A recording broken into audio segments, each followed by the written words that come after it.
أعوذ بالله من الشيطان الرجيم بسم الله الرحمن الرحيم الحمد لله رب العالمين الرحمن الرحيم مالك يوم الدين إياك نعبد وإياك نستعين اهدنا الصراط المستقيم صراط الذين أنعمت عليهم غير المغضوب عليهم ولا الضالين آمين.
Assalamu alaikum. Walaikum assalam. I guess everybody's at time to be grateful, huh? That's this weekend? Yeah, I believe so. Oh, maybe so. Didn't realize that. Yeah. That's right, December 13th. Okay. You're probably right. And we had a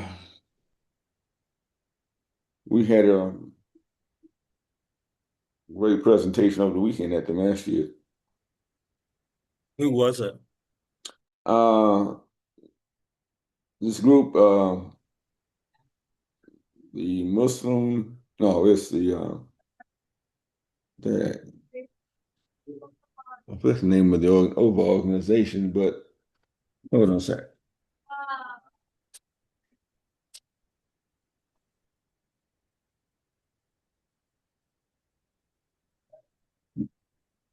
Yeah.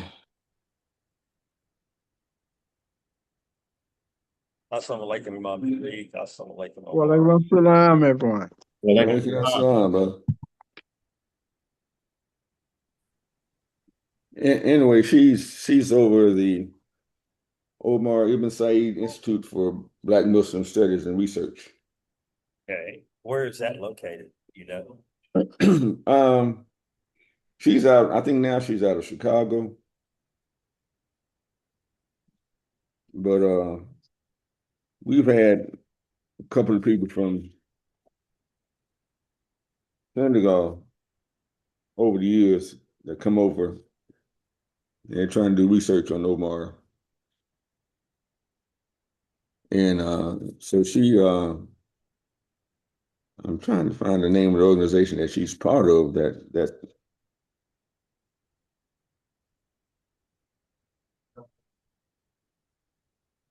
it'll come to me in a minute. Now, Omar was actually in North Carolina during his Oh yeah, correct? he was in Fayetteville area. Okay. That's why we named our masjid after him. Okay. And that was based on a lecture where Imam Muhammad mentioned his name. And oh, this is the director of the Muslim Wellness Foundation Okay. and the Omar ibn Said Institute for Black Muslim Studies and Research. I mean, they were in town and they conducted a community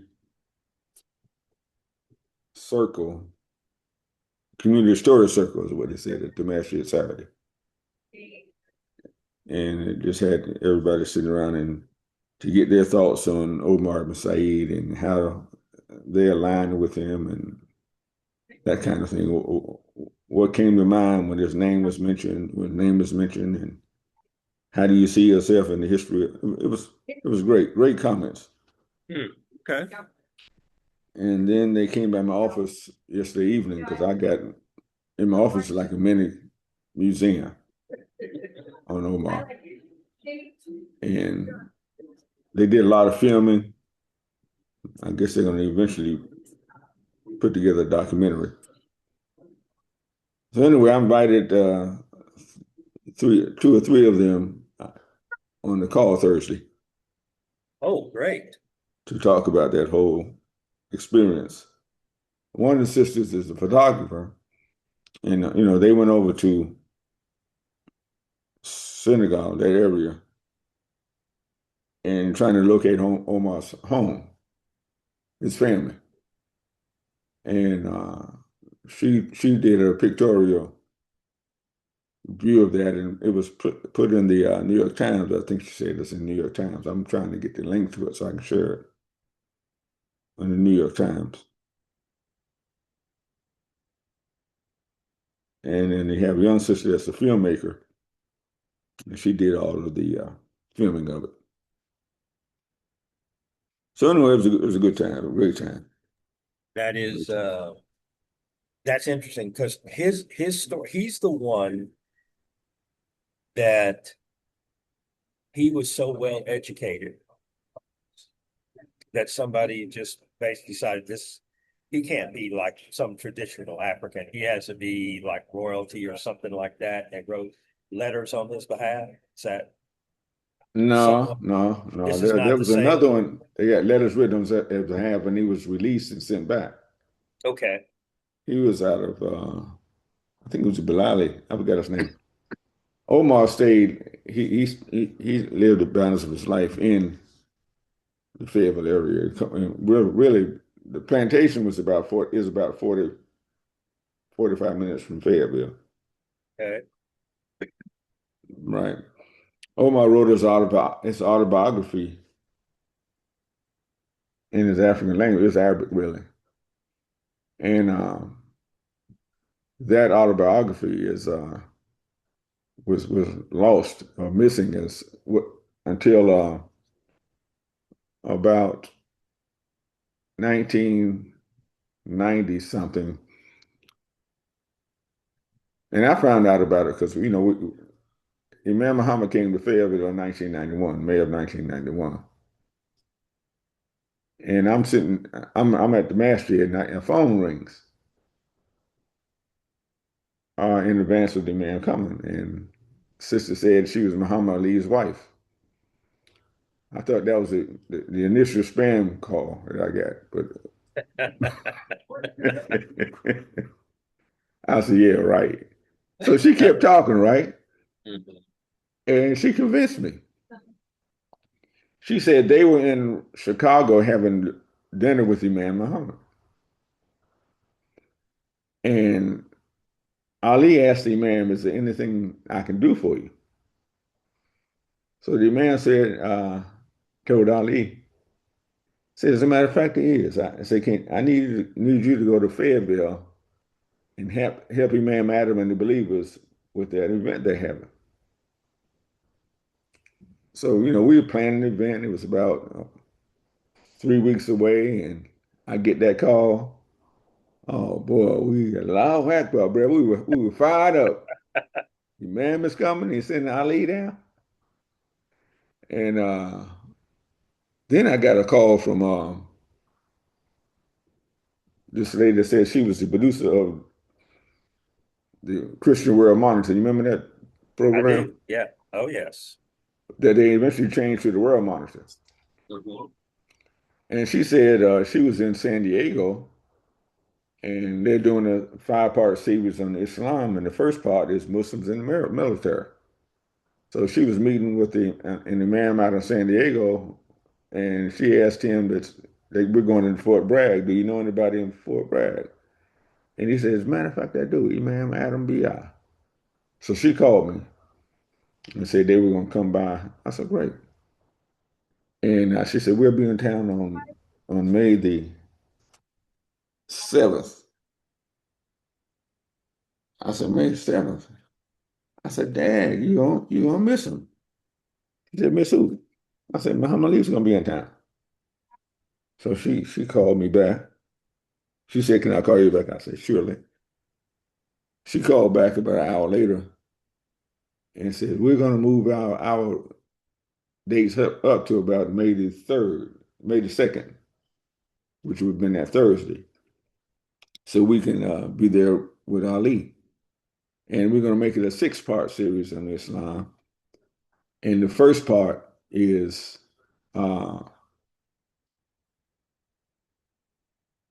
the event in Fayetteville with Ali now. So that's that thing aired on the national uh, TV on Discovery Channel. And so I did back then. We had what I had back in VHS. So I recorded it, right? And then I ended up eventually uploading it to YouTube. Okay. So I can I see Assalamu alaikum, Omar. Everybody, if you let me share my screen, I'll play it on YouTube. It's about Okay. 8-9 minutes long. Yeah, give me just a second and I will do exactly that.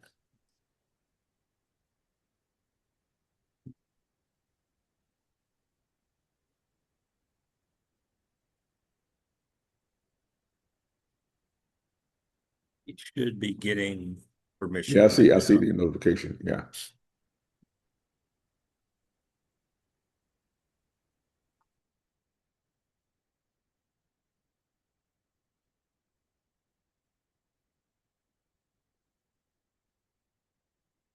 Hmm.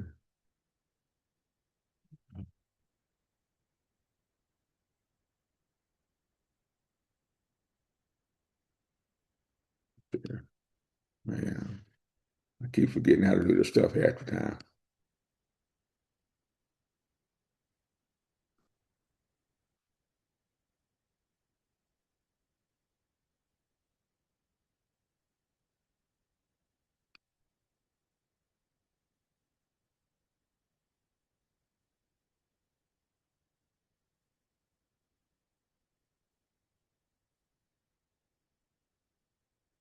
That's not what I want to do.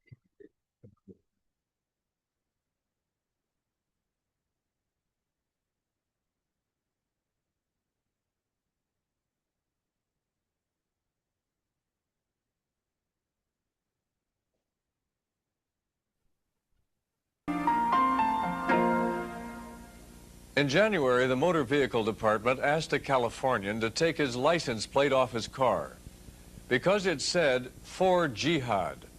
He didn't. It turned out jihad was his name. The car was a gift. Can y'all see that? Edward, can you see it? Yes. Omar? Okay. Good. See and hear. Yes.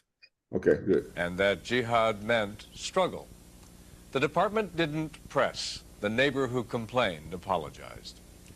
In March, 2 American sailors were charged with plotting sabotage and mutiny in sympathy with Saddam Hussein. They had been seen in Muslim prayer the night the war started. In May, the charges were dropped. The war in the Gulf put Islam on the mind. In the Muslim world, where Muslims declared holy war against each other. In the Western world, where the distinction between Arab and Muslim was news, and the difference between Muslims were discoveries. They were rediscoveries of this country's fastest growing religion. Beginning tonight and through next week, World Monitor will visit Islam, the second largest religion in the world, a community, a movement, a way of living. Beginning tonight with the time of an earlier struggle when Islam could not be ignored. Our reporter is Lindsay Miller.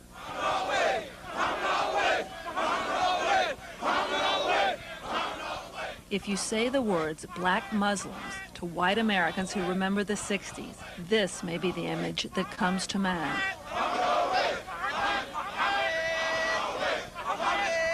It was an angry era.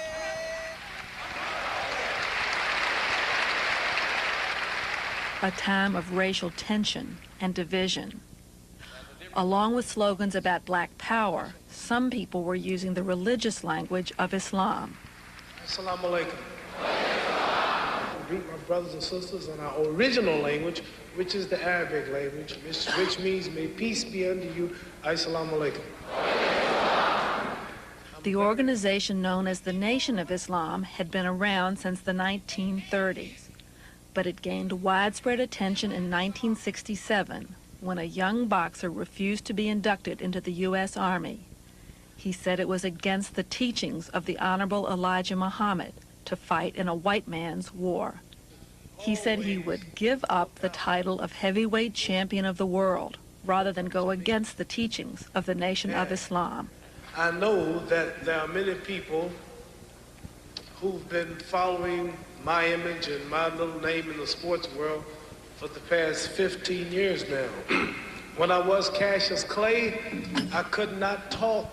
When I was Cassius Clay, I was just we might say, Uncle Tom, so-called Negro, looking one day to be married to a nice white blonde, living in the hills in California with the rest of the brothers that I know that up there today.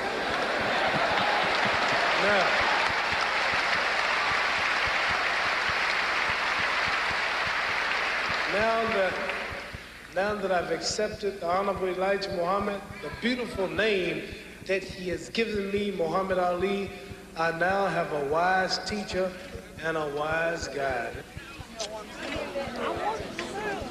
A lot has happened to Muhammad Ali and to the Nation of Islam.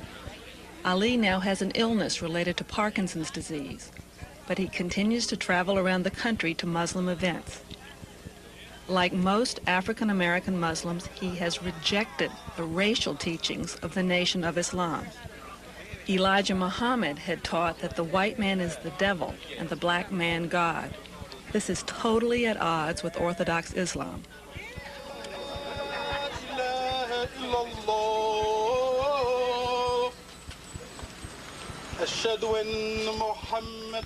For mainstream Muslims, Allah is the God of all races, all people. And today, the majority of black American Muslims consider themselves part of the worldwide community of Islam.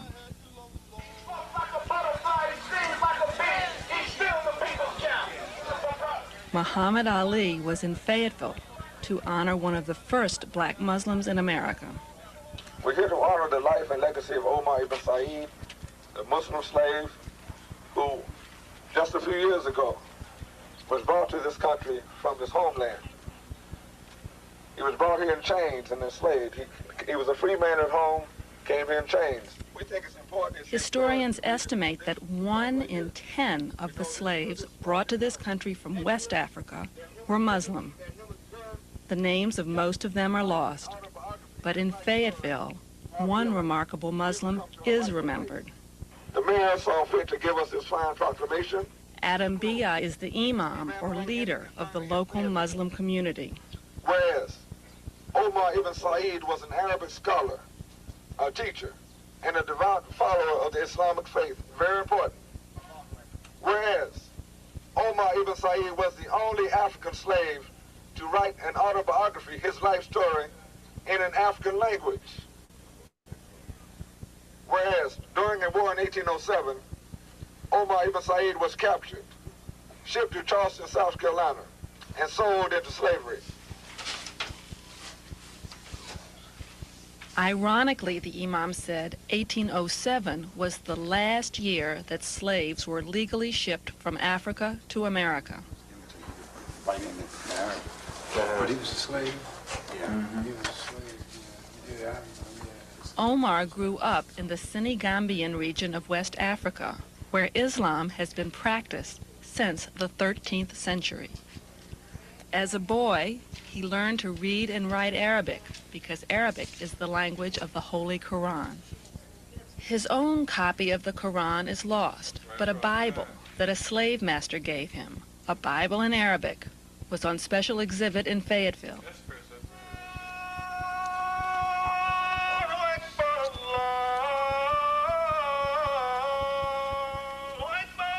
Among the slaves, Islam died out after a generation or two. The religion was all but forgotten by African Americans until this century. Now, with the return to Orthodox Islam, things have come full circle. 4 years ago, the Muslims of Fayetteville built their own masjid, or mosque, and they named it after Omar ibn Said.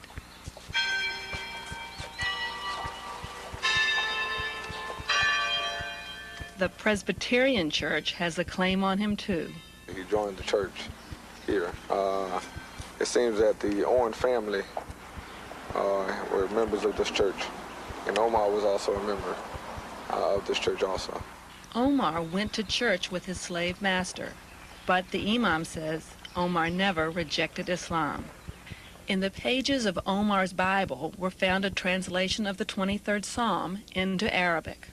In the top of the 23rd Psalm, there's written in Arabic, Bismillah ar-Rahman ar-Rahim, which means with the name of Allah, the Beneficent, the Merciful.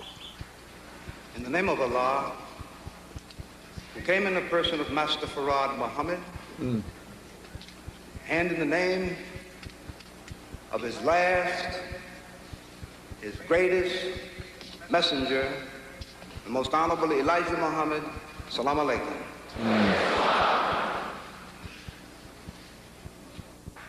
Today we would like to inform the world that there is no leadership crisis in the Nation of Islam. But there was a crisis in 1975. Elijah Muhammad, who set the nation's tone and philosophy, was dead. And the Nation of Islam had chosen Minister Wallace D. Muhammad as the spiritual and administrative leader of the Nation of Islam. But W.D. Muhammad was never comfortable with his father's views. Eventually, he renounced the Nation of Islam. He urged his followers to come with him to the universal community of Islam, and most have. Minister Louis Farrakhan leads those who remain.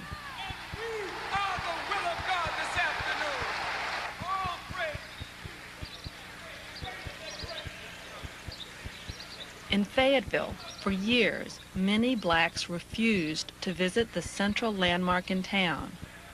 Market Square was once a place for selling goods, including human beings. Our forefathers was bought and sold at this building. And they're saying that we were locked out of this. But now we have the key. Now the doors are open. Now it's our house. We own it. It's time for us to take our rightful place in this society. And so, the Muslims of Fayetteville named their march From Slavery to Freedom. And they set out on a symbolic walk from Market Square to the masjid named for Omar ibn Said. For World Monitor, I'm Lindsay Miller in Fayetteville, North Carolina.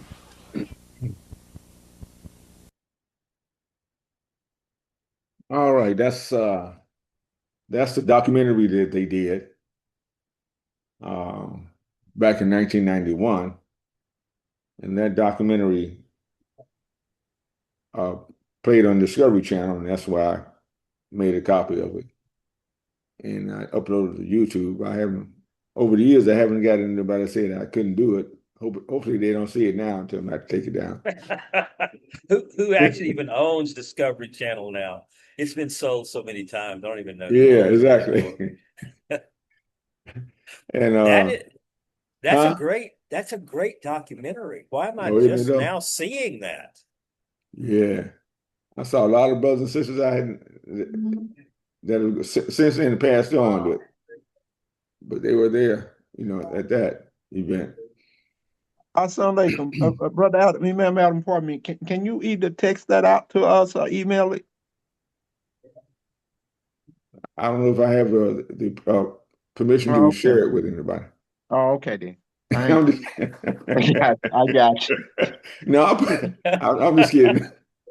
You want to put it on? I'm messing with you. You want to put it on chat? How you want to do? How you want to do it? Yes, that's to me or Edward. Excuse me. Just Adam, why don't you just copy the link and email it out to all of us? That's what I Then we was can then requesting. we can share it with whoever as Yeah, I well. can do that. Yes, sir. Thank you. But yes, sir. Yes, sir. And as I said, we're going to email. I mean, we're going to interview the sister that's part of the Omar Ibn Said Institute on Thursday.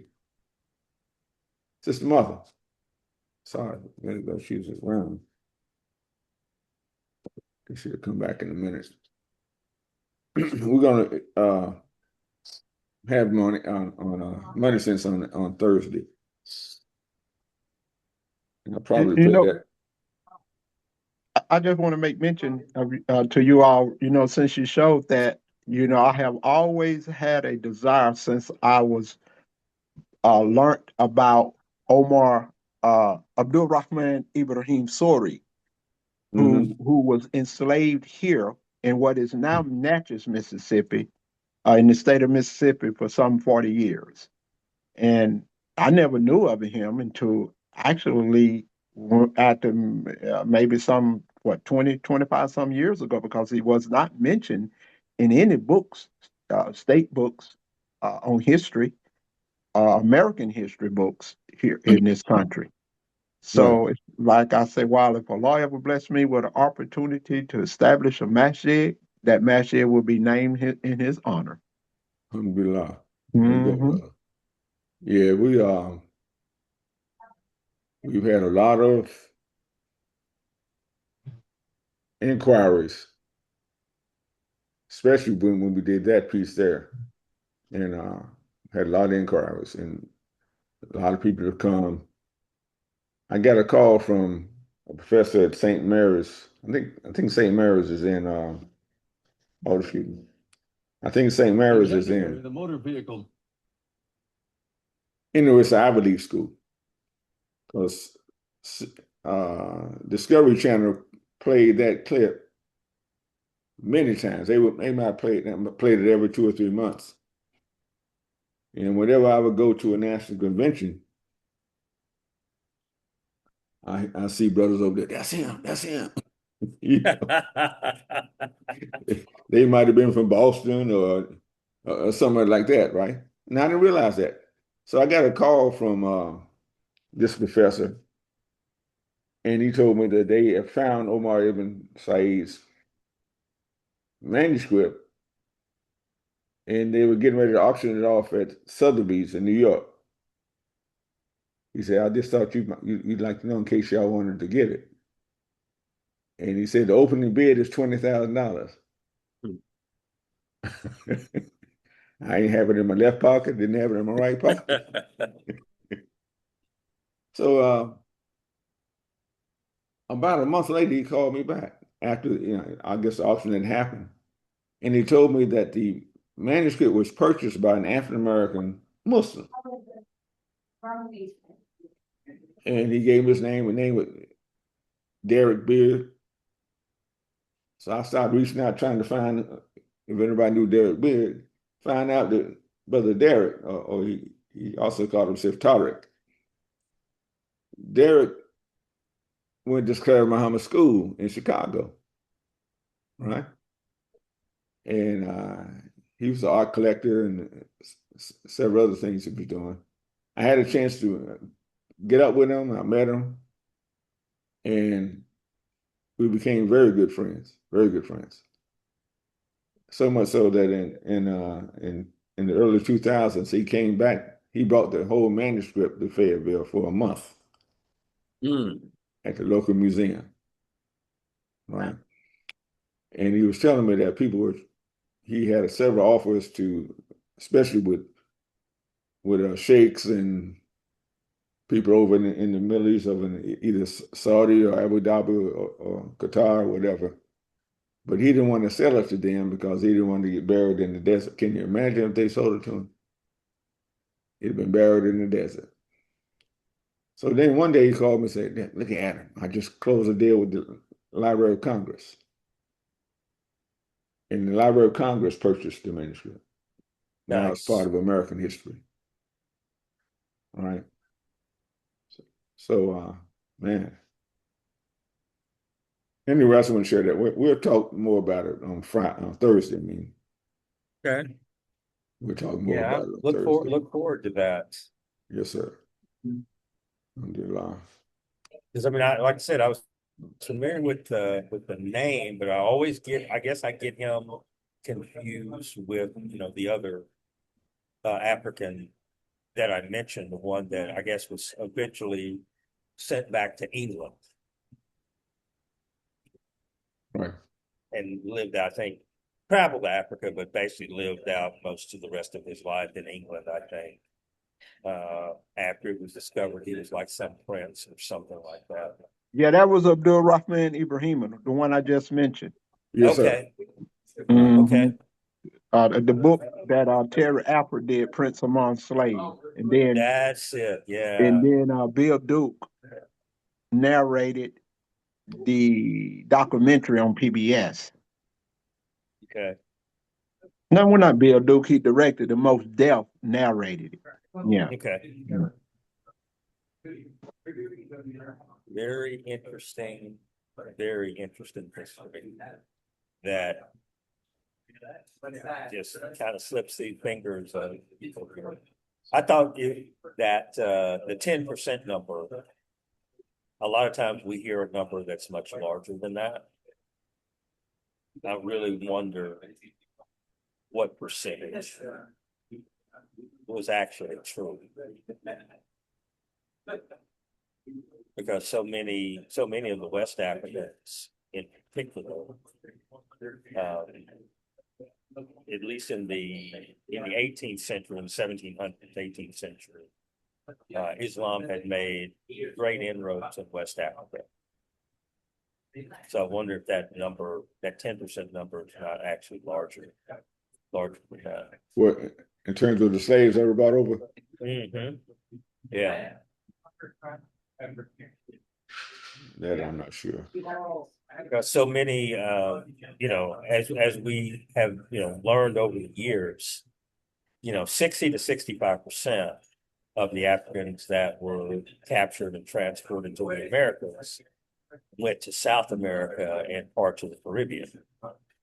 And it is undoubtedly true that Islamic influence in cultures, especially in South America and Brazil, is heavy. And there's definitely traces of it found in the Caribbean as well as Central America as well. So if that influence was that strong, especially like I said in Brazil and areas that are now called Guyana and Colombia, places like that, then I don't see why the United States would not have been similar influence, which would definitely be greater than 10%. Mm.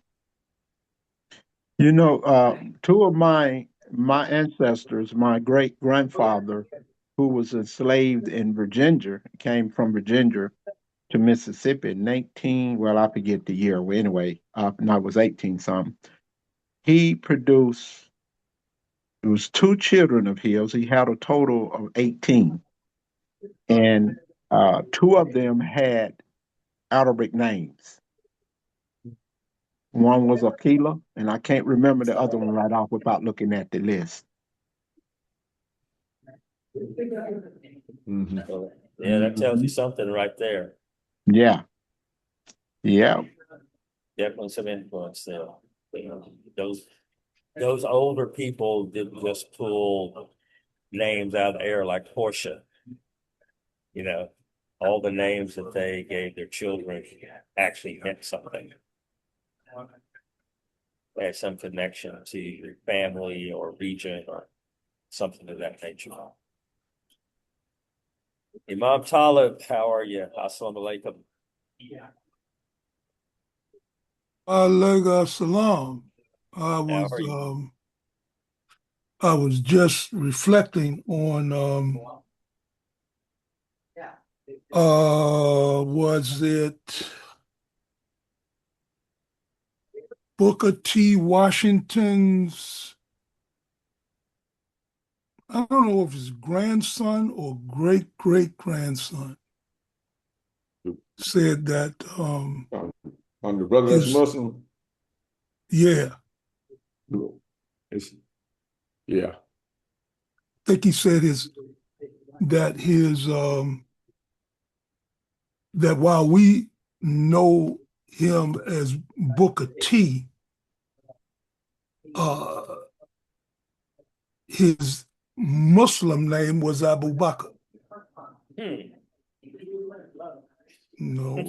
Okay, so I'll see if I can find. Did he take Shahada? I'll see if I can find the. I don't know all the details. In fact, it was dropped.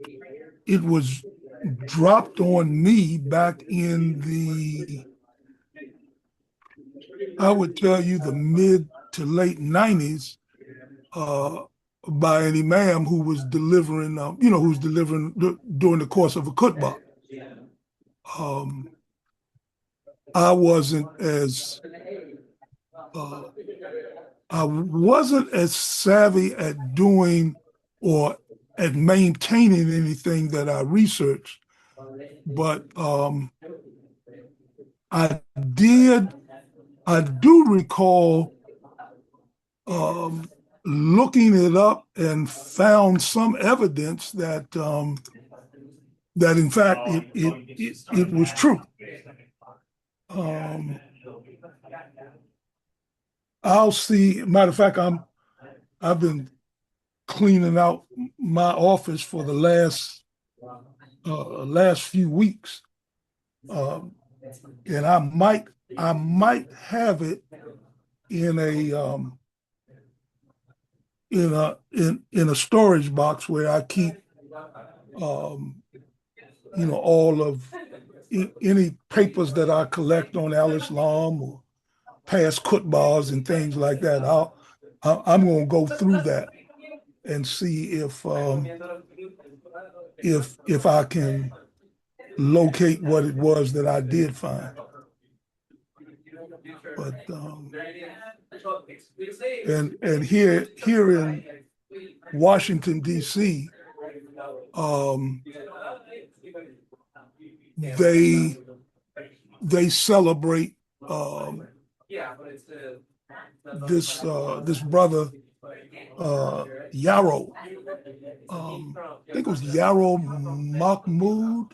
That's correct. Yeah, he was a businessman in Georgetown, which is very popular tourist attraction here in Washington D.C. And of course, we have the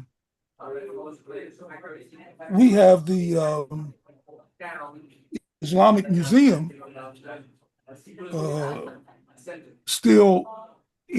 It's still building out the space over in the Clara, the apartment, the mixed use complex that Masjid Muhammad built. It just opened about a year ago. So if you ever once it does fully reopen, it would be worth the trip. So yeah, but we finding out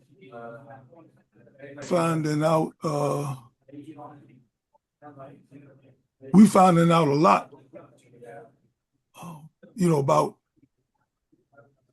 our journey. I mean, man, that middle passage was something, and the fact that we survived that is it's a miracle. I don't think there's any other group of people but us that could have survived that that middle passage and the bondage and the what do you call it, the Jim the Jim Crow, and man, that was I still reflect on it. I would tell reflect on it almost daily. And when the opportunity presents itself, I remind people, not just Muslims, not just Black people, but I speak openly and freely, about it. I am. I don't. Right now, I don't see anything that I'm looking for, but I'm gonna keep digging for it. And should I find something, or at least find what it was, because it might even be what I might have as an excerpt from a book that was written.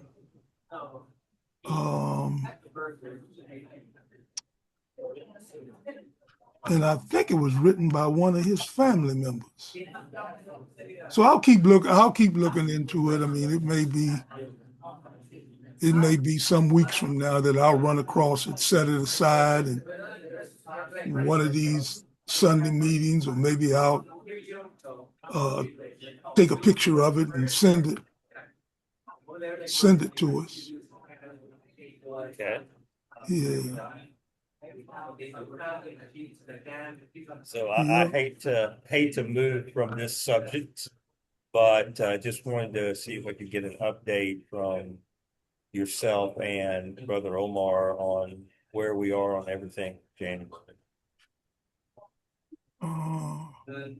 Well, I got to admit, I tried but failed to make the changes on the flyer that I had asked Omar. I mean, I just wasn't sophisticated enough. I was able to go in. I was able to insert. I was able to insert the date and time, and the dates and the times, as I had suggested, but I couldn't seem to figure how to come out of it and insert it into the main flyer. I think, if I remember correctly, I was able to open it up in Google Docs. Omar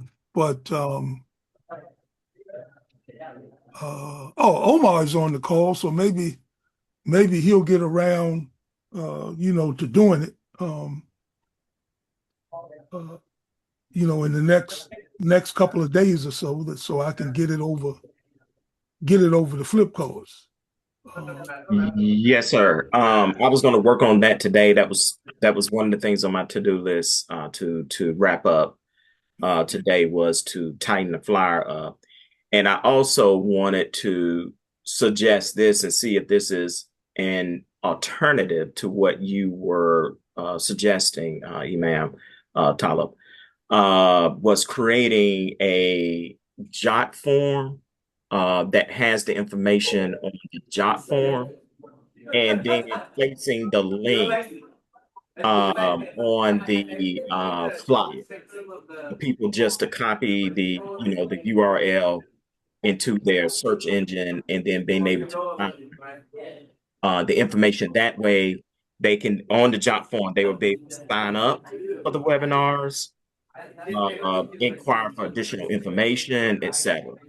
I don't know how you feel about that being either complementary to the flyer or replacing the flyer altogether. You give me guidance on that.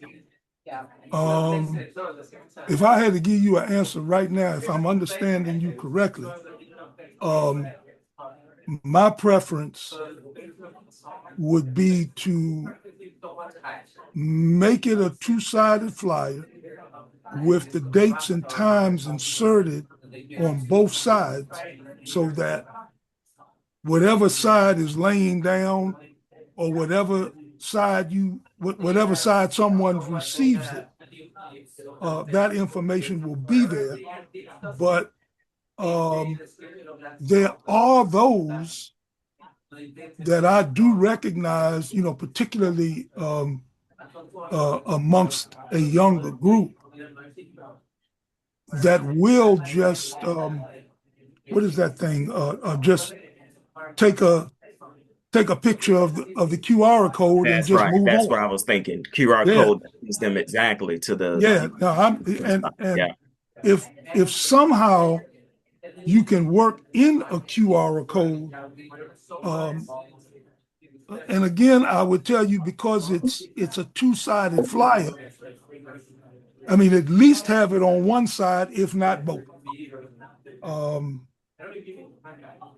Yeah, I mean, and I'm only suggesting to try and have both things on the flyer, because there's one group, I don't know what the age group is, but there's one group like myself that has a greater appreciation for just, the old school. Just tell me the date and time, and I'm there.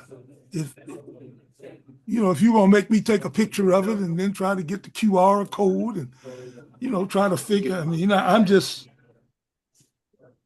yeah, I mean, we gotta, and I think at some point we're gonna find out.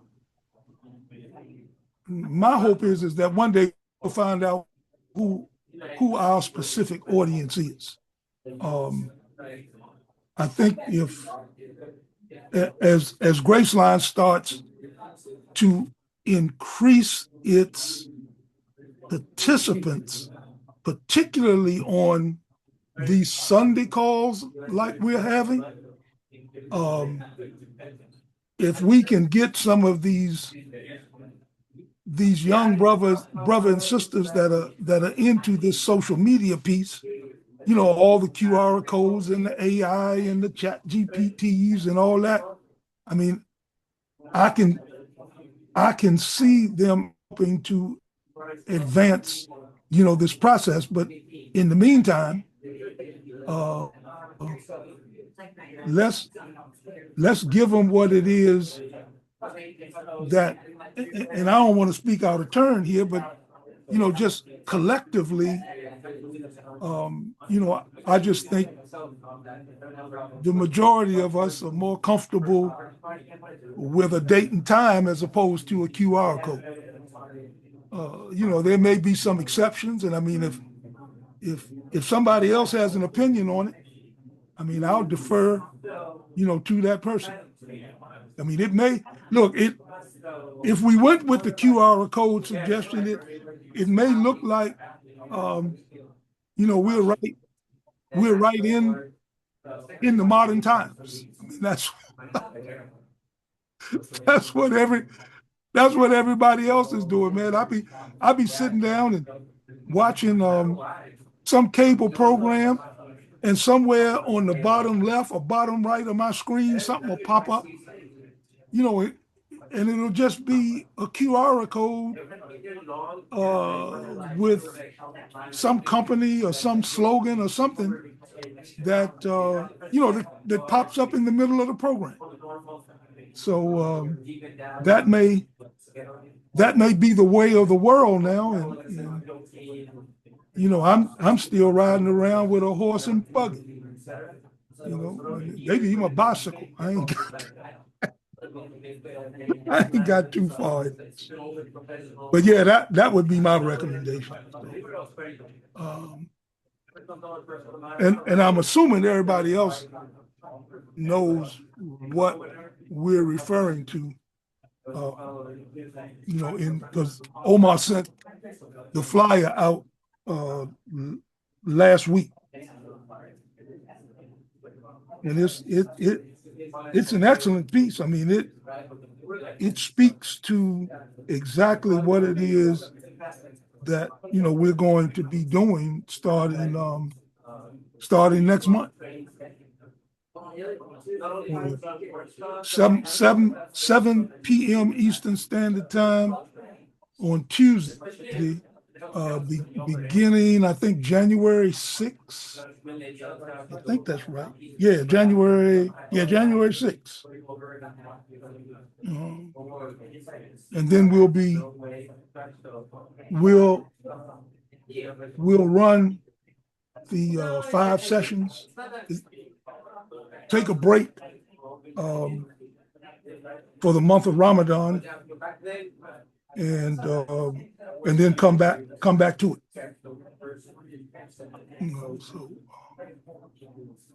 Have we made a decision on?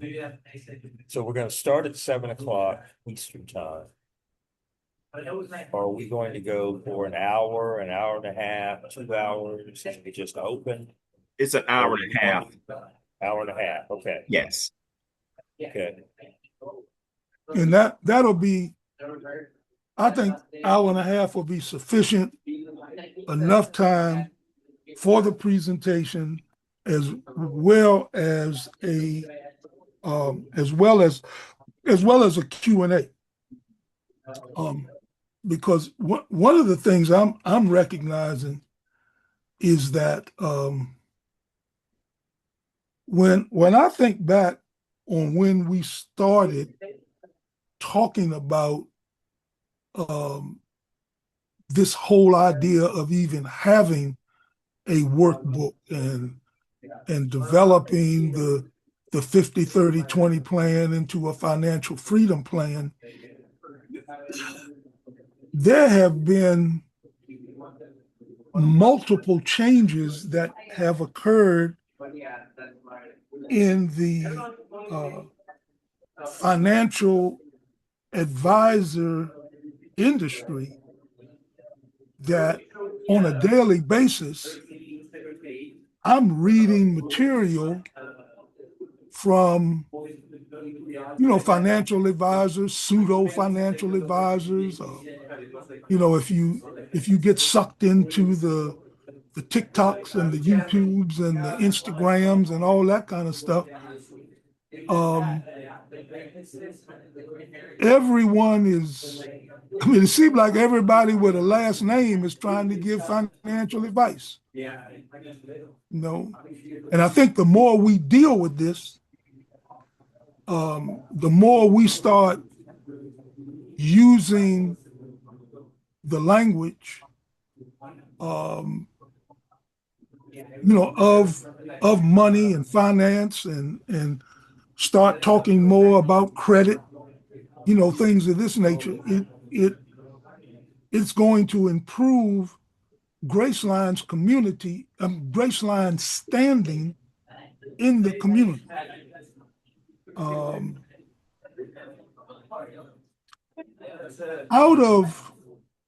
this is kind of water under the bridge now, but was there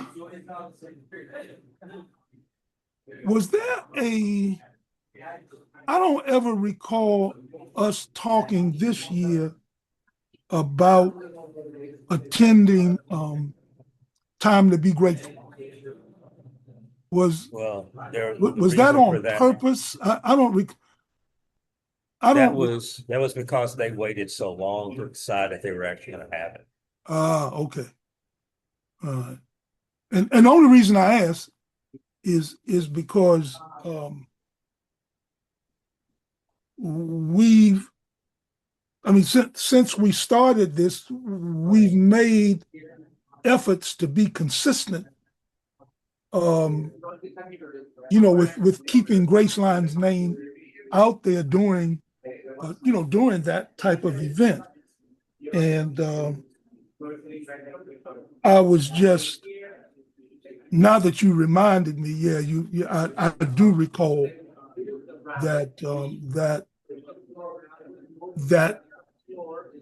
they experienced that hiccup. So how did anyone attend? Well, Kalita's there. She's actually chairing the business brunch this morning. Okay. And I know Imam Talib Sharif with he gave the khutbah, and I think he announced that he was leaving for New Jersey after after the khutbah. So he probably went up, and I don't know if he stayed or not, but I'd like to get some kind of report back. Maybe next Sunday, Sister Kalita can share with us her experience. And you say she's given a business. Well, they have a business brunch every time to be grateful. Sunday morning is a business brunch. They usually invite 3, maybe 4 business people to do like brief presentations, or at least have a table set up in there. Imam Tariq, was you part of that last year, or were you invited to be a part of that last year? You talking about? Did you say last year? Mm-hmm. Yes, they did extend me an invitation, but I was not able to attend. Okay. But it was pretty similar to what I was describing. If you were going to be there, you would get a chance to do like a brief presentation, have a table set up there at the brunch, and that type of thing. If my memory serves me correct, you're right. Okay. Yeah. So it's typically, from last 2 or 3 times we've done it, it's a fairly well attended event that Sunday, that business brunch. So, I mean, that, for us, if we were going to be a part of it, that would be where we would be a part of it, other than obviously purchasing an ad, which is one of the things that, their fundraising is putting an ad in the brochure for the event and things of that nature. Right. But okay. Adam and I were talking about this the other day. And this has nothing to do with Graceline. It really has more to do with the journal, as to how much money goes into people getting there and back, staying in hotels. At some point in time, maybe 2 or 3 meals there or more when they're dining out. If all of that money, or majority of that money, was direct investment in the Muslim Journal, and they did some kind of virtual event, wouldn't that be better for them? And that's just, that's a rhetorical question at this point, because I think that argument comes up every year. But, to anybody who's in business, if you're raising capital to keep yourself afloat, you're looking at people walk into $150 a night hotels and just thinking what you could do with that money in your business. I mean, 4 of those people going in for one night only, that's a brand new copy.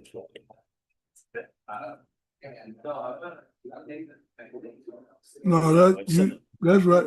No, I remember being on a couple of calls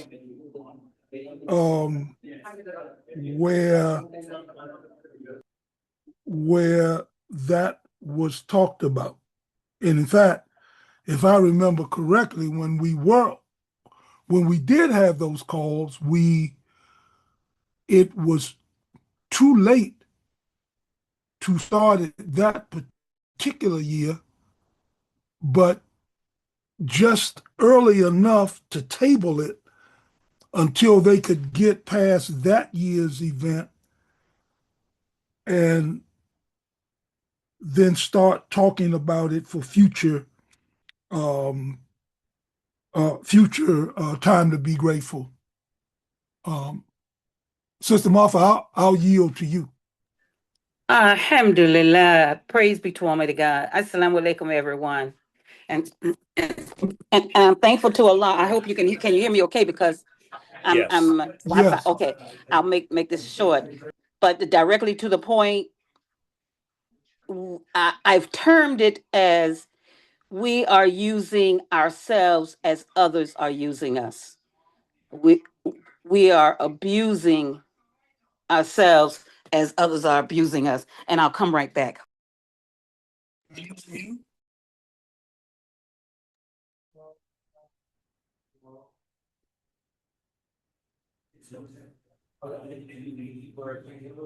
Assalamu Alaikum salam. Where's it on?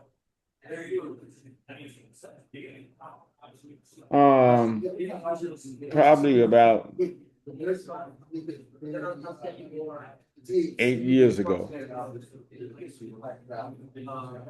Or 7, 8 years ago. Alhamdulillah. Yeah. Yes. And what I was referring to, Martha I thought you were Nyla. finished. I'm sorry. Okay. Well, so,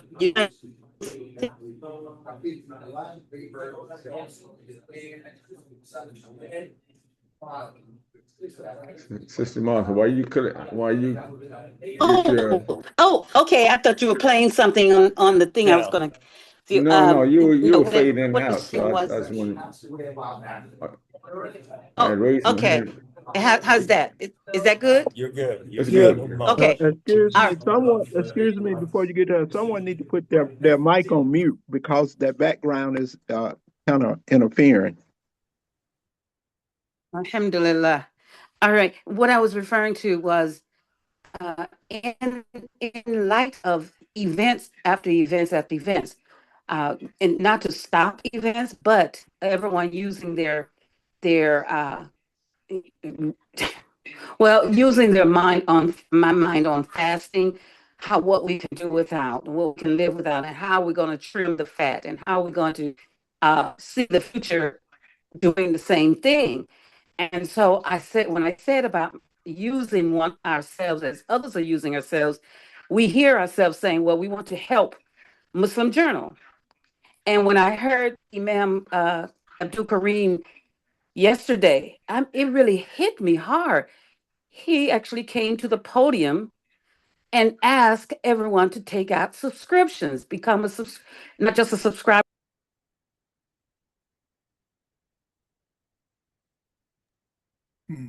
Yeah, I think she was having technical difficulties on her end. She's coming back now. $600. $600 didn't go to Muslim Journal. The paradigm shift has to be a conscious paradigm shift, no matter how we will free our feet. And so the influence, I know it will have to be communicated over and over and just make it a part of the communication process. We have to communicate the present thought in order for us to make the change. Otherwise, again, using ourselves like others are using us. And to circulate the dollars, one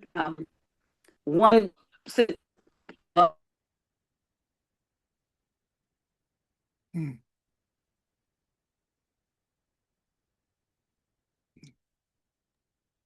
She has, I guess she has some issues that she's dealing with. It's not stable. Yeah. So she keeps going in and out. So if I could, I see Sister Martha's back.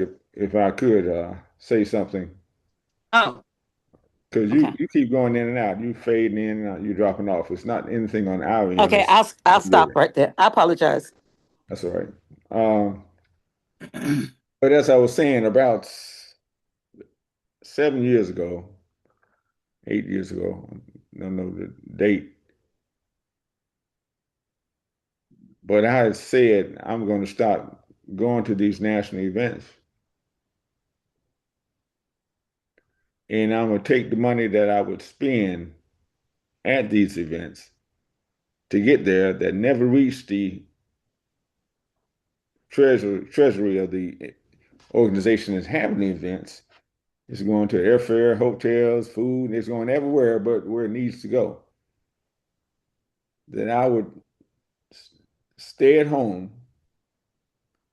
and take the money I'm saving by not going and send it to Muslim Journal, Mosqueras, or whatever. Right? I would make that sacrifice to stay at home, even though I have a great time. I enjoy being around the Muslims, whatever. But they say insanity is doing the same thing you've been doing and expecting different results. You Yes, need to quit. First of all, they frame it as a fundraiser, which is a lie, right? Mhm. Imam Muhammad, before he passed, if anybody remembers, you can support me on that. He said, "Come out of these big cities, right? Quit going to the big expensive cities with these events and spending all this money to have a good time." And he suggested maybe, I think one was New Medina, somewhere it wouldn't cost a lot of money. Do y'all remember that, or is it just me? Does anybody remember that? I've think heard I that. do. I've heard it I stated so think I many do. times that it must I be true. remember it distinctly. All Yes, sir. right. So that's what Imam Muhammad saw before he passed. But we continue doing the same thing. It's getting to the point that it becomes a competition, right? So and then I can remember about 3 years ago, I talked to Imam Abdul Kareem on another matter, and I mentioned, he asked me, was I coming? I told him, no, here's why I'm not coming. And he admitted to me that they wasn't making no money on those events. So I think based on that conversation, I've seen an attempt to change or trying to do something better, but it's not working. It's not working. So I started to go on AM 360 and have that big campaign, and I said, no, but not. I guess I was a coward. I didn't do it.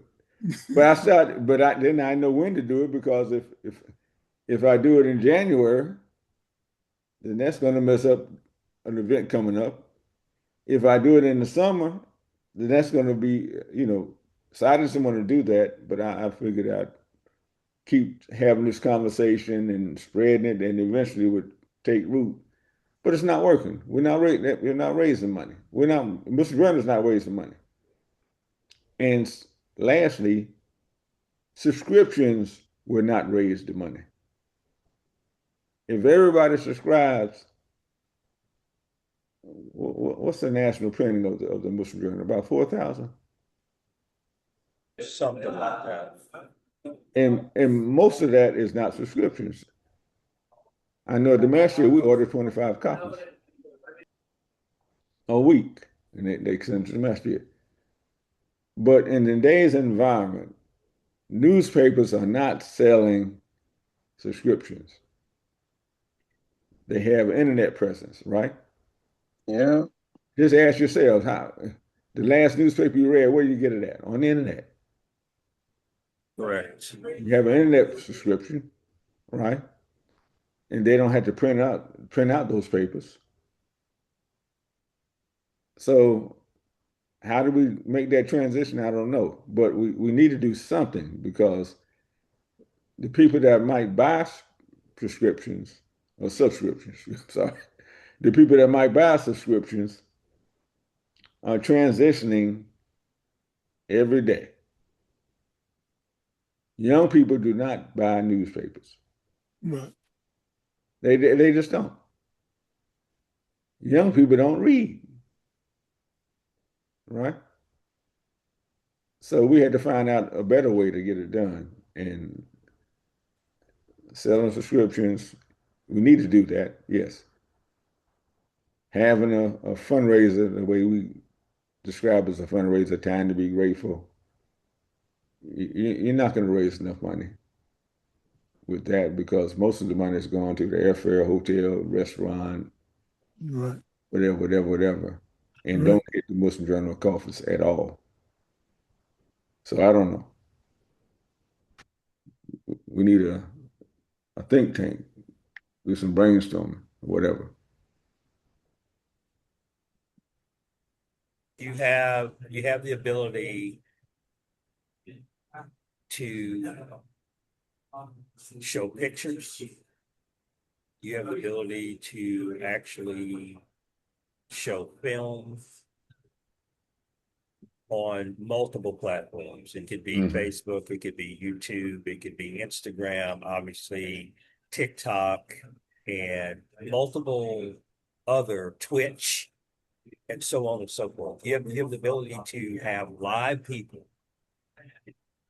talking about the exact same thing that you're waiting on a printed copy of a newspaper to get to you to say. You can talk about an event that happened in Chicago with people who were at the event in Chicago minutes after or during the event taking place. And you can have people subscribe to your Instagram, you can have people subscribe to your YouTube feed, you can have people subscribe or follow you on Facebook, TikTok, whatever the case may be. And you can do this across multiple platforms. You don't have to be stuck with one or two. You can share this information across multiple platforms. Have viewers view it, become familiar with looking you up on a daily basis to see what you actually put out there. And the more people that you get, the more advertisers flock to you. On top of that, if you do these things on, especially if you do it on YouTube or whatever, you can do what Imam Rashad is doing right now. If you subscribe to him and you want the full blown effect, instead of buying a paper that he might print, you can spend $5 or $10 and be a permanent subscriber and get his content upfront, fresh. I mean, you're on the list that is going to come to your inbox. Click on the link and you got the video of him talking about whatever subject he's on for that day or week or whatever the case may be. So all of this is out there and available. And most of it comes at a very small cost. I mean, if you want to do it highly professional and you want to get like direct camera equipment and lighting and all that type of stuff, there's, there might be, I don't know, $2,000 of upfront cost or $2,500 of upfront cost. But then you have a permanent studio setting that's suitable for YouTube and TikTok and Instagram and so on and so forth. And you can be in real time talking to people in our community and people outside our community that we're interested in real time about things going on in our community, about graduations from Sister Claire Muhammad schools and weddings in our community and events that are going on in our community and things that CWSC are doing the things that Graceline is doing, and all of these things that have people on at very, very, very minimal cost. And that doesn't mean that you have to stop putting out a paper if you want to put out a paper. But I promise you, using the social media platforms, you're going to increase the number of people that you reach. And even some of our pioneers, they'll be able to figure out how to find you on YouTube. Because I know they do. Some that are over 80 years old, they're busy on YouTube channel. So that's just my thoughts on it. And I'm just amazed that somebody hasn't just taken them by the forelock and said, you have to do this. Don't stop what you're doing now. Don't cold turkey stop. But you got to start doing this. Daily, weekly, however you want to do it, you got to start doing it.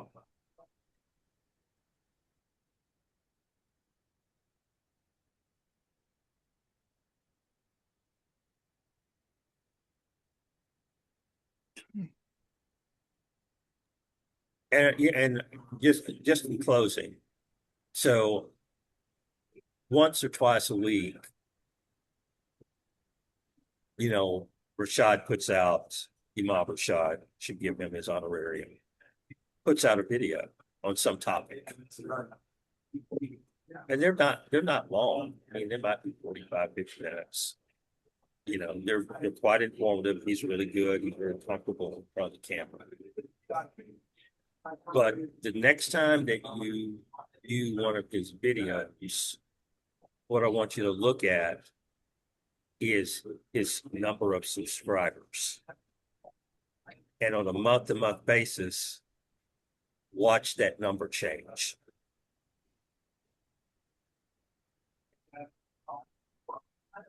And the reason that he decided to go that way, I forget, somebody told me how many children he and his wife have, but he needed to put some more money in his pocket. Right? And that's what subscribers do on a platform like YouTube or TikTok or whatever. The more subscribers you get, more advertising you draw, more money goes in your pocket. So very, very clear, very concise, somebody within our community who understands it and has hit it hard as a business person, and it's working. Right.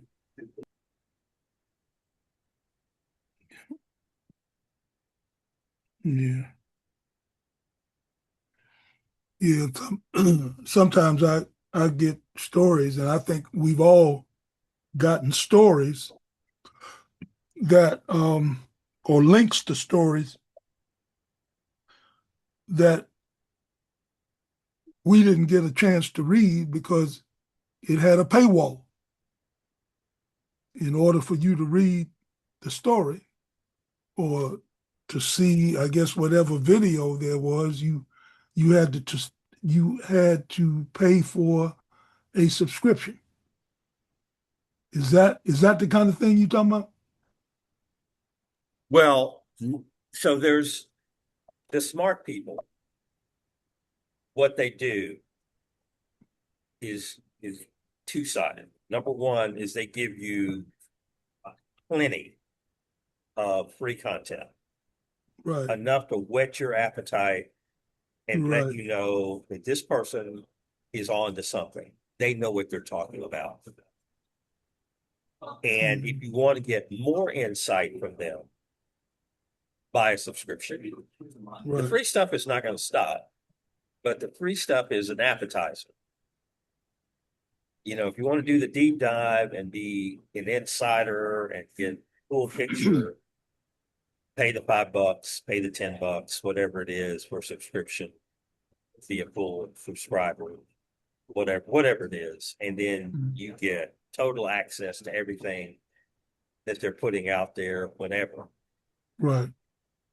Right. So, and even the free content that they offer the world, that creates revenue because of the number of people who subscribe just to the free content draws advertisers. Right. Right. Yeah. Yeah. I mean, I think I said this maybe I think I said this in our meeting last Sunday.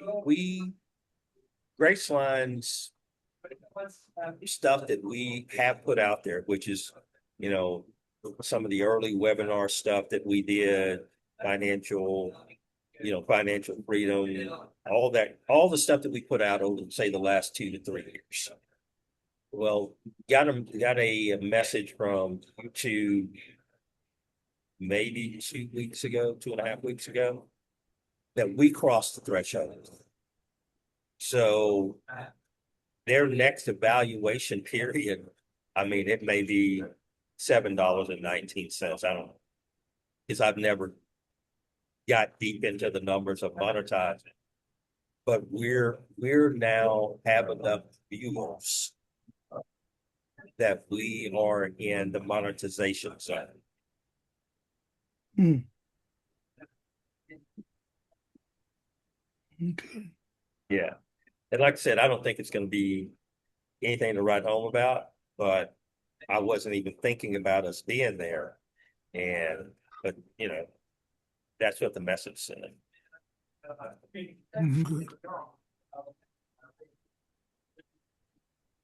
Mm. That sounds like a good position to be in. I mean, Yeah, and I think, you know, the mere fact that we're going to do these upcoming series of financial freedom webinars, that we're going to have another opportunity in tough economic times to draw more eyeballs and ears and all that good stuff to, you know, the information that we share. So it will build on itself. We'll see where it goes. Mm-hmm.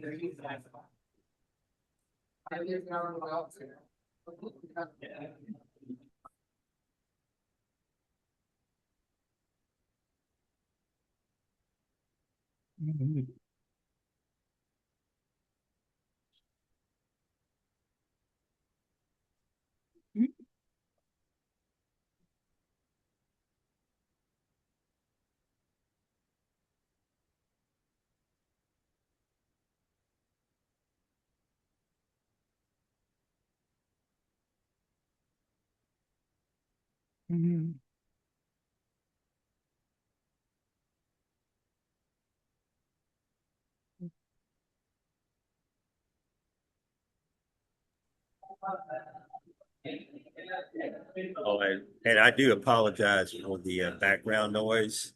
Today is the BMW Dallas Marathon, and I typically have breakfast on Sunday mornings with a group of friends of mine before our meeting, and we always do it at the Jewel Hotel in downtown Dallas. And it just happens to be in the very center of the city near the AT&T's international headquarters, which is one of the stopping off points for people as they finish the run, and they just flood these coffee shops and things like what I'm sitting in to warm up, get coffee, hot chocolate, all that stuff. So there are crowds of people as they finish the marathon together, walking through here and stopping in and getting something hot to drink. So from time to time, there'll be an explosion of noise of these very happy people who are almost dead from running 26.2 miles. Yeah, that's a lot of energy coming in that room. A lot of almost dead people who are just happy to be alive. They're chattering because they're still living. Gracious. They do this just what, like monthly or something? No, this is an annual event. So there are Oh, an annual event. three, Okay. yeah. There are like three marathon runs in Dallas every year, just like the Boston Marathon, New York Right. Marathon, so on and so forth. All right. So this is the big one of the three. So yeah, it's kind of they block off streets and all that kind of stuff. So it's kind of a big deal. You Yep. know, even if you're an amateur and they got to take you to the hospital after, they give you all kinds of, swag bag of stuff Right. for even signing up for it. Because I think it's a big fundraiser also. So I don't know what the who gets the benefit of that, if it's, Children's Hospital or whatever the case may be. But yeah, it's just a wall of people with very pained looks on their faces, trying to take one more step.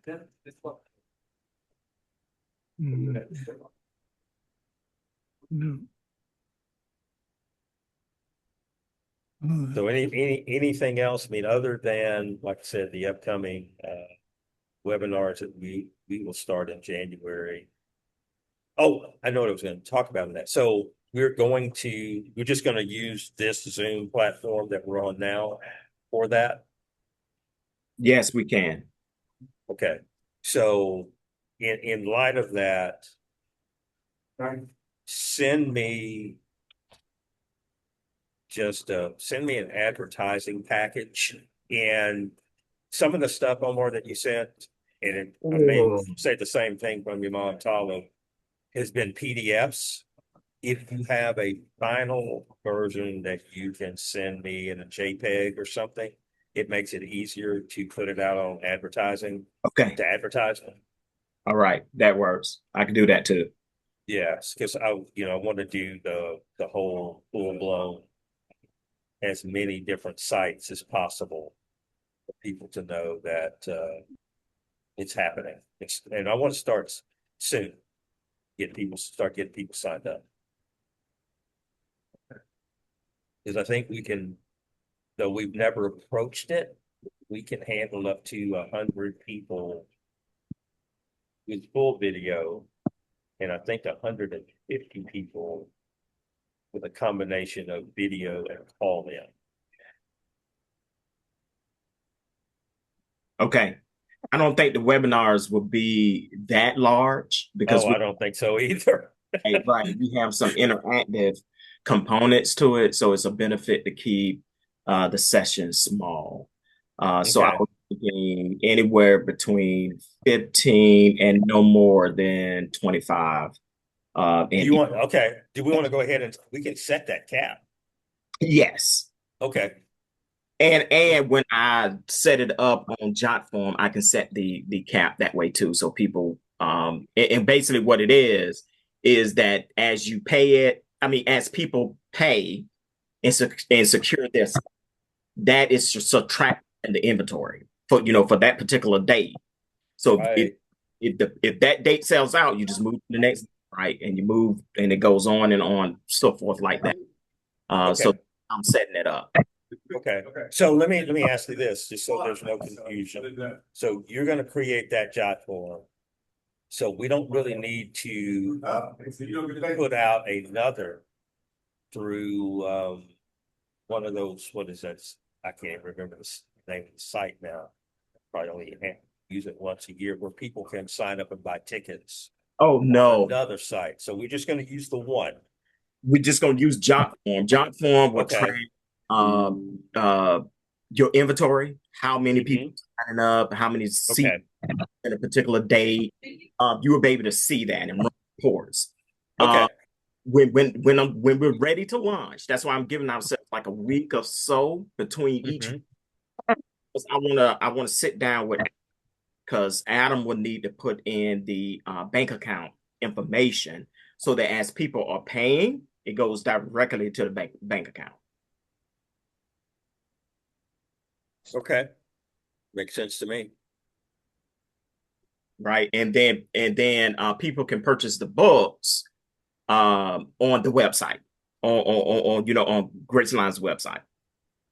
And all of this be on jot form. So they'll have one form that they go to sign up for the webinar, pay for the webinar, pay for the book, everything. And then on the back end, everything is basically taken care of. Now, just like with all of these platforms, they do have their fees, right? But they are not substantial where it's going to impact your income. I think it's somewhere between 3-4% that they take as their administration type of fees. Omar, you said you put something in the chat about creating a clip, right? And I played around with that a little bit, and I'm a terrible editor. I found that out about myself. So do we have someone or you who is a good editor? And do you have anything in mind that you would want to use?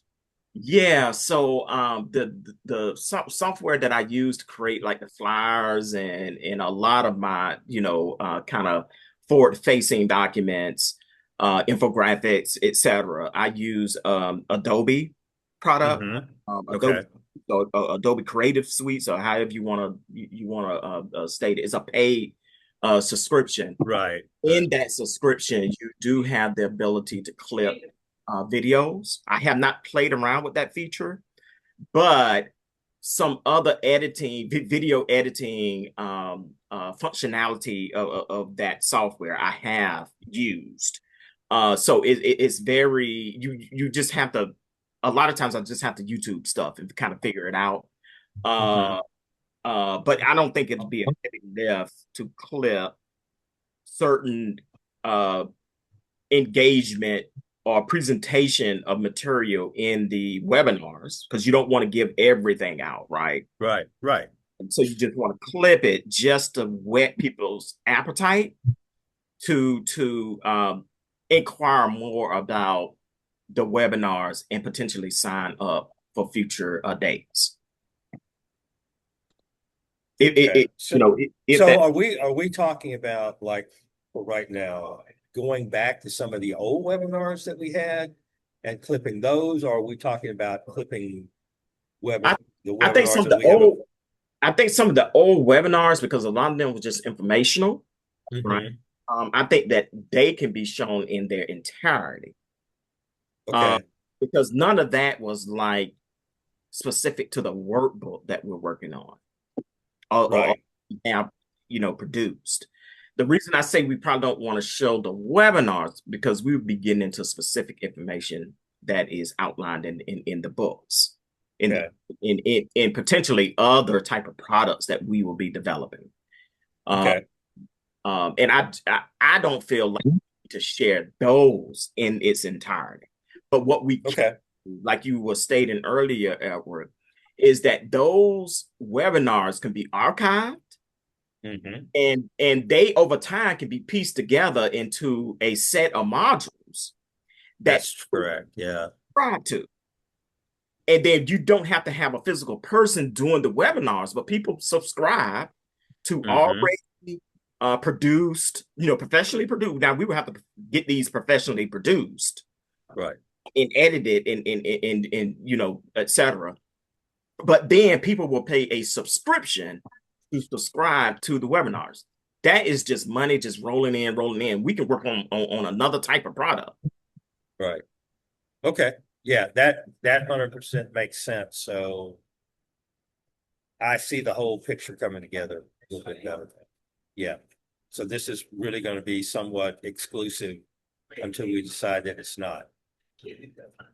That is correct. And then it can be subscription based, right? Right. Will pay for a subscription to get that information delivered to them monthly or delivered to them, however the frequency is. And then it could be a self-paced. People can work through the materials themselves, and they don't need like a presenter in the space. We can also offer one-on-one consultation with folks on financial providing. We're not financial professionals. We always have to Right. that kind of disclaimer. But what we can see ourselves as is financial coaches. Mm. And we can coach people through a process and just keep reminding them that we're not giving you professional advice. And if you need that type of assistance, you need to seek a qualified individual that is a financial advisor. We're not financial advisors. We are financial coaches working through a system that we feel will help them gain control over their financial situation. And people that we train on this system, we have to train them and let them know that you're not a financial advisor. When you are presenting this information, if it's an in-person webinar, a workshop or online webinar, we are not financial advisors. We are financial coaches.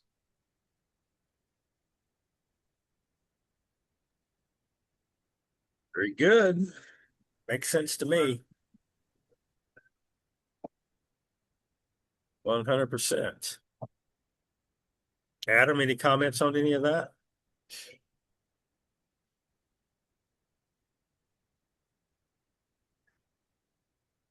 What were you saying? I was just saying, did you have any comments on what Omar just finished? No, I need talking to about. just get with Omar to make sure I have the right information where they're collecting money. So Yeah. those. Yeah. Yep. We will only need, I will give you access to the jot form, Adam. Yes, sir. And you would be like an administrator. Okay.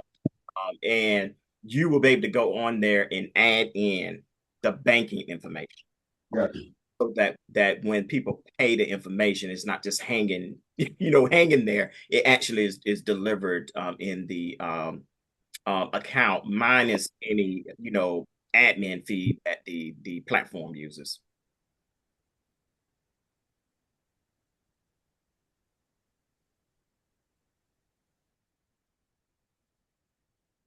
And I should be able to. I'm gonna work on that probably next week or two, Adam, and definitely before we launch, I'll get with you on that one. And format wise, somebody asked me this question.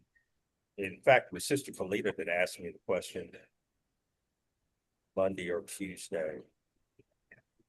Format wise, when we're doing the webinars, are we going to have a consistent presenter for the webinars?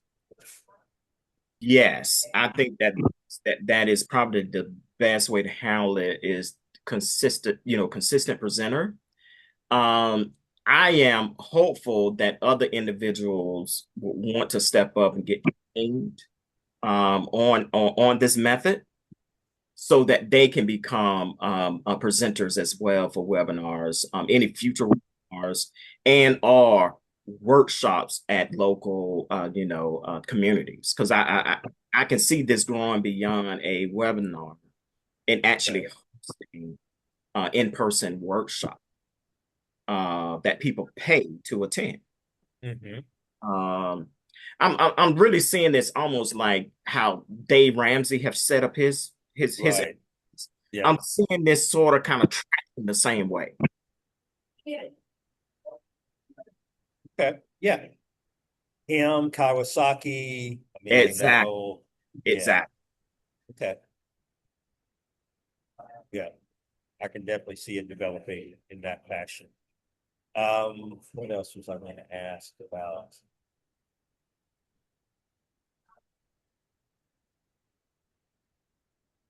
I think of it. There was something else that's on the tip of my tongue. I can't remember it. Can't quite reach it right now. Okay. But yeah, that is this great clarification. Okay. And know that each module that I'm developing, I have developed an accompanying facilitator guy, right? Okay. I did that because I just did not want to be the information holder. So these modules will live with Graceline, because I intended from the very onset of my participation in this, I committed to creating a financial vehicle in which Graceline could benefit financially. I committed to that when I joined this effort. So I see that this full circle, to that initial commitment that I made to this effort. Right. So now this is something that doesn't have to happen today, but it is something that we should probably think about, especially because of the fact that we're making use of YouTube pretty regularly. And I really don't see any great movement away from YouTube anytime soon. Is for Graceline to create its own Gmail account, business Gmail account, so that Graceline itself has its own personal YouTube account. Because right now, the Graceline name is on it, but it's attached to my Gmail account, which is great because today I'm in great health and I'm in my right state of mind. But I can't tell you about the future. So the issues that could come about if I'm not available, of all of you having access to all of our content, becomes an issue, because even like this particular meeting that we're having right now, which is a record of Graceline Community meeting on a weekly basis, every one of these that we've had from the very beginning is stored in YouTube. And it's marked private. So like this meeting is not broadcast. Nobody can go and just willy-nilly get on YouTube and find this meeting. But it's a record. So we might want to think about that, and if the cost is minimal, to have a business Gmail for that. But that's something we might want to think about, because I could see our efforts expanding, and we not want any of this to be lost to any of the board or anybody else. I agree with you 100%. That as this grows, we do need to look at the Google Enterprise platform, and able to transfer all of the information that all of us have been working on, kind of like individually on our desktop, stuff shared everywhere, right? And we need to consolidate that under the Graceline's Enterprise platform, so that is there, and the appropriate people who need to have access, they have access, and any future oversight body has, they will have access to the information moving forward. So that protects the organization, that you don't have loss of information when people leave or something happens. Things not lost when they longer able to engage. I agree with you 100%. We need to do that. So does anybody have an issue with that? No, not me. Well, nor do I. So let's,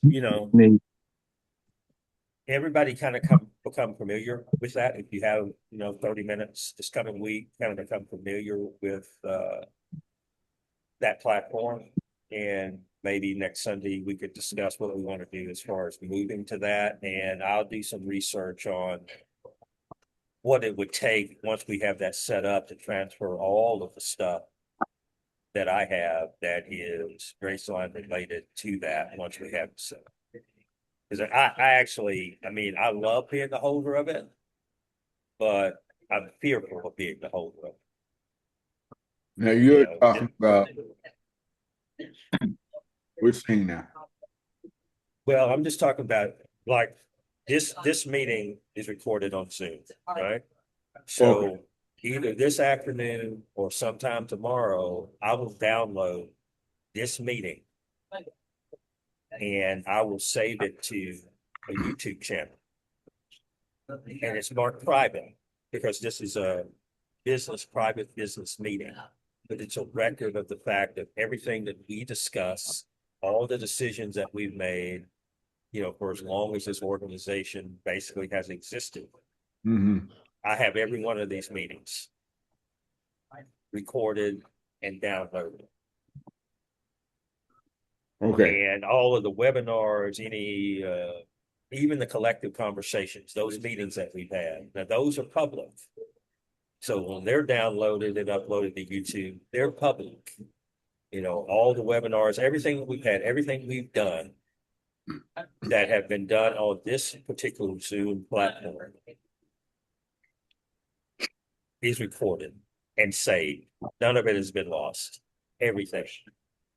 So what Omar and I were talking about is basically setting up a unique place for Graceline Community within the worldwide electronic universe. So that even the Zoom, if we wanted to, we could actually have a Graceline Zoom account that all of us have access to. Okay. Yeah.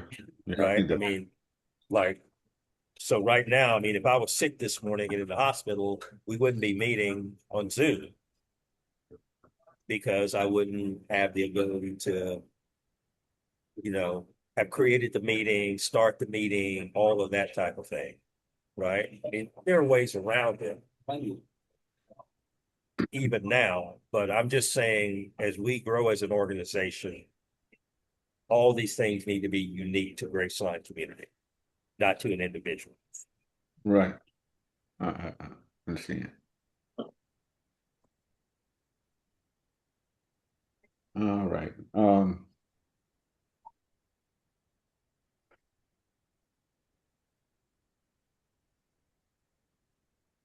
I'm on GoDaddy, man. GoDaddy just took this is separate stuff, so again, about my money.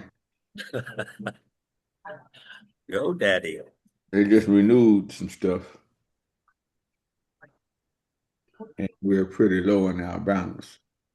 Yeah, we are. We need to, all of us need to chip in a little bit. I need to chip in more than anybody. Yeah, we're pretty low. All right. Now we hold on to GracelineFSU.org, right? Do we still need that? Yeah, I guess we do. Right.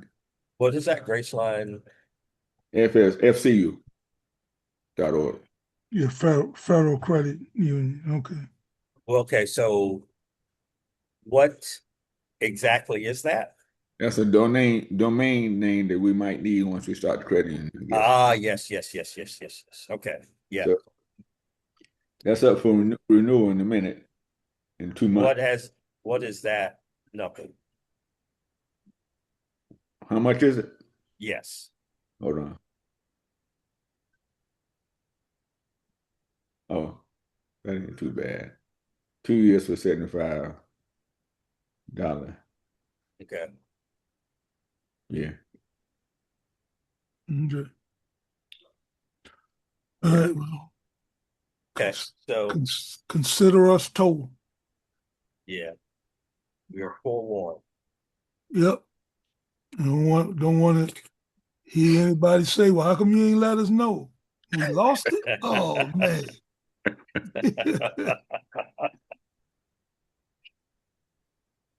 All right. So anything else that we need to cover this morning?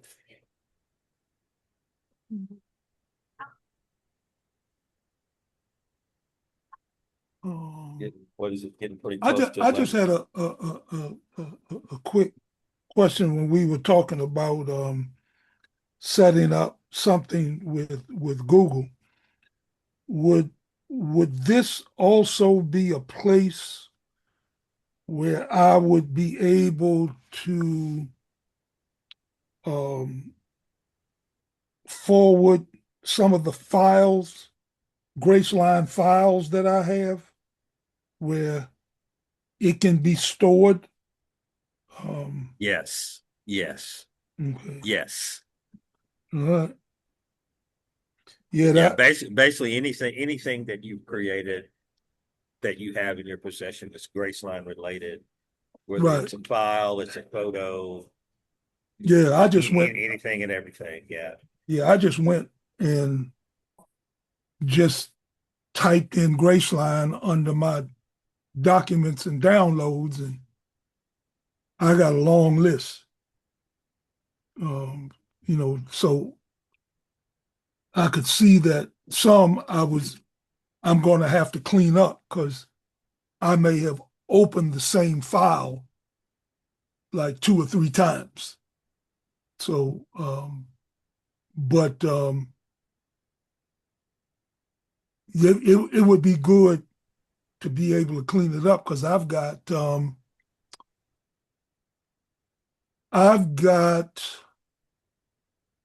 uh, board of director meeting notes. Of And course you do. Of course you I do. I don't need to be the only one with them. I'll bet you money that I have the exact same ones. Yeah, yeah. So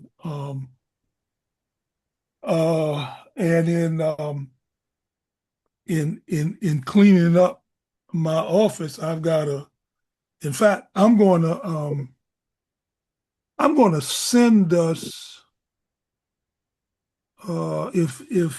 if not before the year is out, um, early next year, I'm going to send us an inventory of Graceline marketing things we have, like the T-shirts and the long sleeve, short sleeve, some of the polos, etc.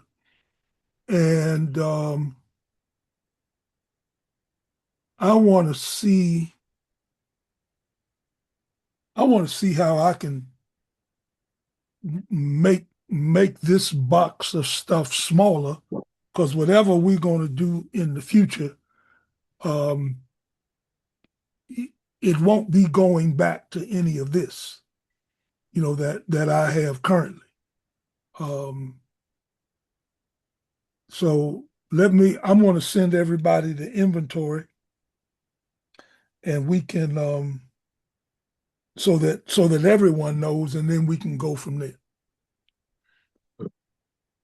Yeah, because I don't need to have this. I don't need to have this bin here, and I've given the wife and son instructions as to what to do with it. Um, I mean, I ain't necessarily put it in my will, but they know what to do with it. Uh, should should I not survive this process? So that'll be coming. That will be coming to us sooner than later. Trying to get better organized around here and become this new. I'm calling it a new buzzword, but I want to become a minimalist, so that I don't have just a bunch of a bunch of stuff in my office or just in my house.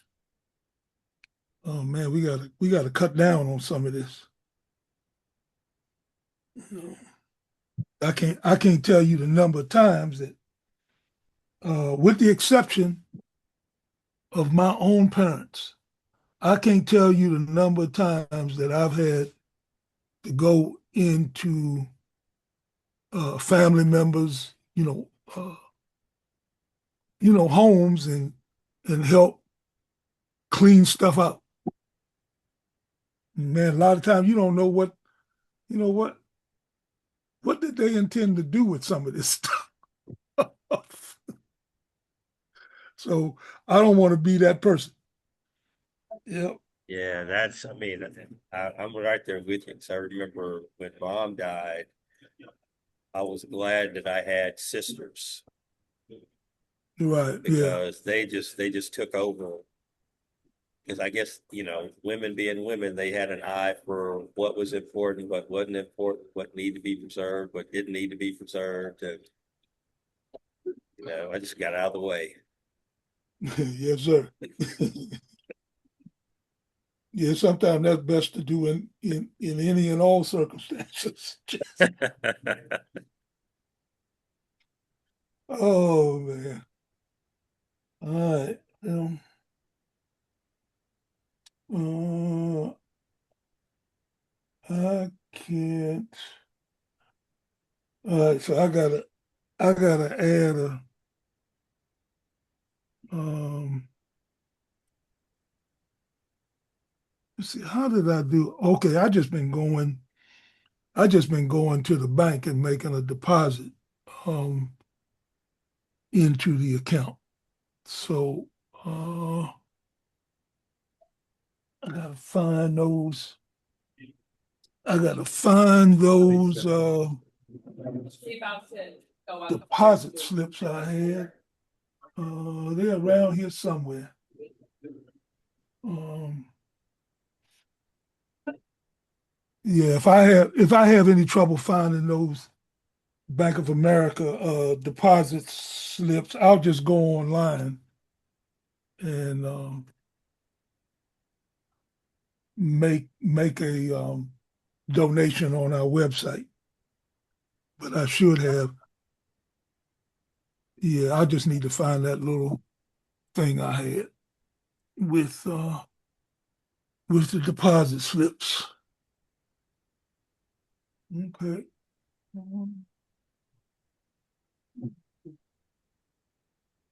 Let's see.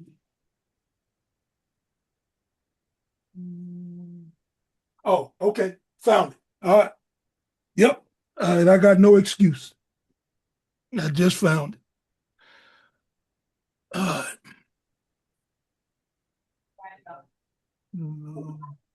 So what, Adam? What could do? Are there any other upcoming bills that we have, or we just need to make the account look better than it does now? I There's don't. no specific. No, I don't know of any. Yeah. Um. Did did we determine that there's still money due to flip cars? Yes. Yeah, it's roughly $1,200 or something, I think. Okay. And, and do you recall when the renewal is? Because that I'm assuming that's coming around again too. If I remember correctly, it's like June or July. Okay. Uh, So we got we so, got we got work to do, but we're on people like us. So far we're okay. mhm. All right. Well, I'm gonna see what I can do. I got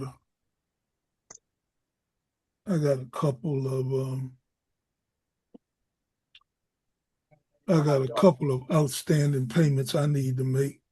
We Yeah, we hired a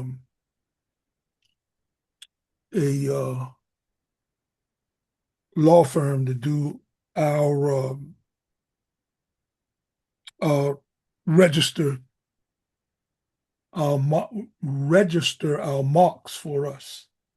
One was a re-registration, and then we did some other trademarks. So I got to pay them. But anyway, we'll work through this. We got a group here, so we can work together and get this done.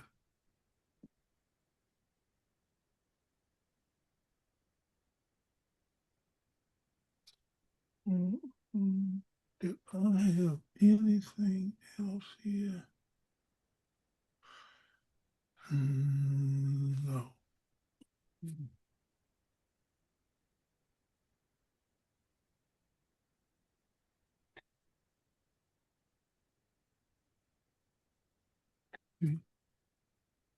All right. So I wanted to ask Adam if he had received any communication from a brother in the community by the name of Amin Muhammad.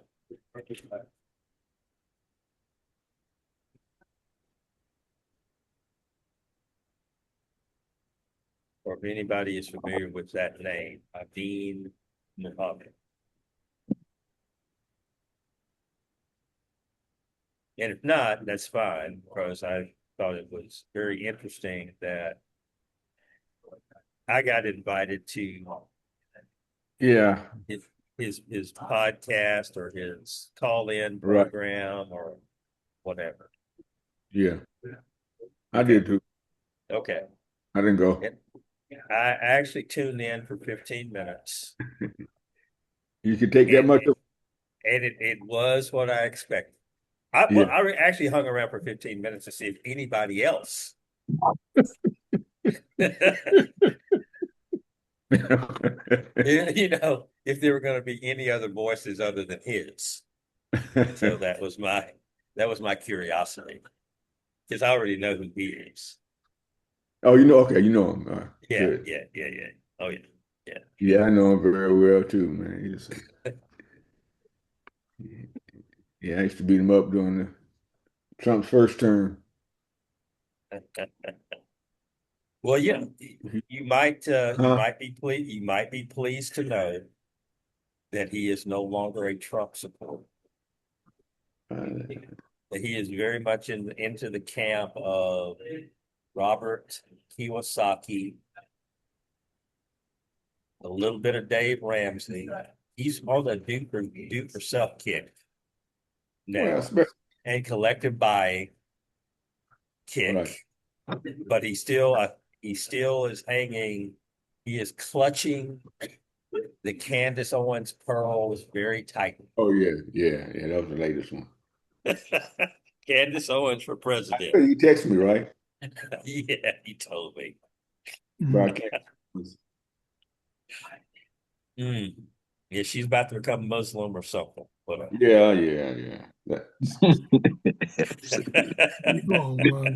On social media, man. Good gracious of life. Man. That is ridiculous. These people are just, I don't understand. I guess I don't quite understand this. I mean, they just hung up on trying to remain relevant and will say some of the craziest stuff. Yeah, I got a text right here. He has sent me the I don't know if it's Instagram or TikTok or whatever.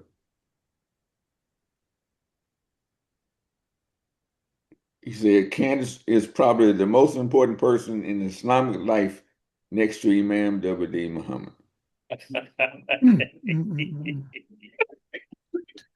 Okay.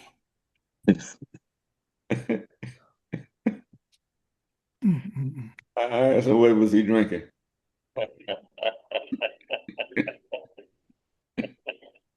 My goodness. I'm constantly amazed at As my mother would say, my people. And our search, your our people. yeah, our search, their search for these extraneous saviors who are going to legitimize their existence in the world. Mhm. I mean, it just blows my mind. I mean, heck, I wish for Candace Owens, for the sake of her soul, that she would accept Alice Love and then sit very silently in the back at Juma. Mm-hmm. Right? Yeah, that sounds like an oxymoron. Oh man. I mean, I don't quite understand these people. I mean, you got folk just stepping outside of, who they are. I mean, the the the Stephen Smiths of the world. That I mean, I thought this was a guy who was dealing in sports commentary, but here lately he's been involved in all kinds of nonsense that ain't got nothing to do with sports. Right. Or this creating these I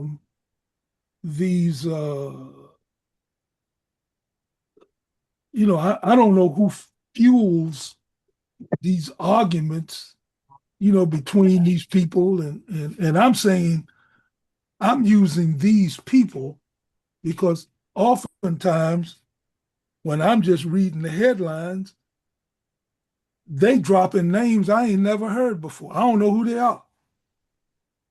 So fortunately, I take a position of not even reading about it because I've determined that there's nothing I can do with the information that I'm reading.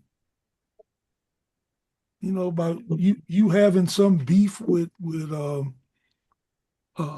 anybody. I mean, I don't get it. I even had a conversation from time to time. I'll have a conversation with my wife about you know Michelle Obama. I mean, does she have a podcast or something? Her and her brother. Yeah. Okay. So I mean, I'm just kind of lost in this process, man, because I mean, you were a first lady of the United States. I don't know any other. Can't think of any other first lady that when her husband's term expired, they went off gently into the night, or what do they say, quietly into the night, wrote a book, and you don't hear no more from them until the day they die. But Todd, if you don't have a insane current occupant of the White House, then no, don't back in the forefront. Right. You don't have people out there saying that she's a man. You understand? Okay. It's a sign of the times now. Yeah. It's got to be. I mean, that. All right. Now, see, now you just told me something I was unaware of. Oh man. I mean, that's the kind of nonsense that But they got eyeballs. Going back to the newspaper, that stuff has eyeballs. Okay. Wow. And the more eyeballs, the more money they make. Yes, exactly. Stephen A. Smith, he's polarizing. You either like him or you don't. Who is that? Stephen A. Smith. Oh, yeah. Okay. Right. I mean, I'll be wanting to tell him every now and then, shut up and dribble. Right. Right. Because he was wading over into politics and whatever, but he got a lot of eyeballs. Otherwise, they wouldn't be paying him those multi-million-dollar contracts if he didn't. Right. You understand? Yeah. And that's where a lot of our American public is stuck at. Mm. Kind of beefs and those things. And Right. nothing done for the betterment of our people because they stuck over there and jump. Right. You understand? Yeah. So the question Yeah. is, what can we do to get some attention, righteous attention? No, right. No, I All right. The project we have coming up next month, we need some eyeballs, brother. right. Yeah. So how do we get that? So I'm glad Omar and others are working on in that environment. Mm-hmm. That's the life. That's the age we live in right now, brother. That's it. No, I hear you, man. Yeah. Okay. I mean that is the only justification for it. Man, oh man. Just stirring the pot. I mean, just keep stuff stirred up. And got you talking about it on Sunday morning. Yeah. All right. So it ends here.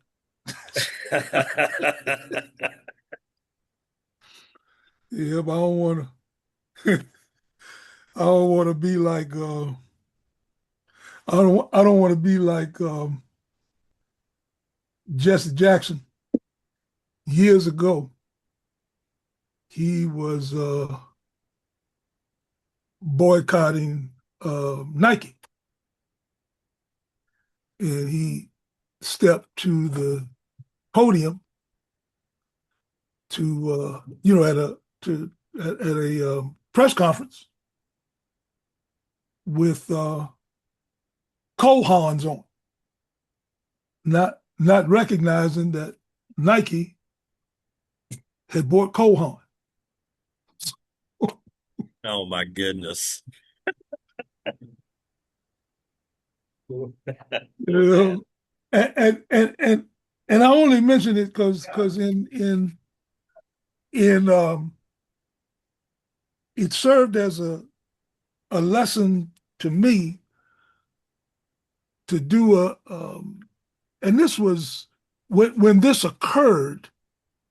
It was, I mean, this was hell, man. This might have been 4 decades ago. You know, so there wasn't the availability of people being able to do a deep dive on, companies that, so, and I'll use this as an example. For years, I had always looked for a way to get away from Verizon. And they held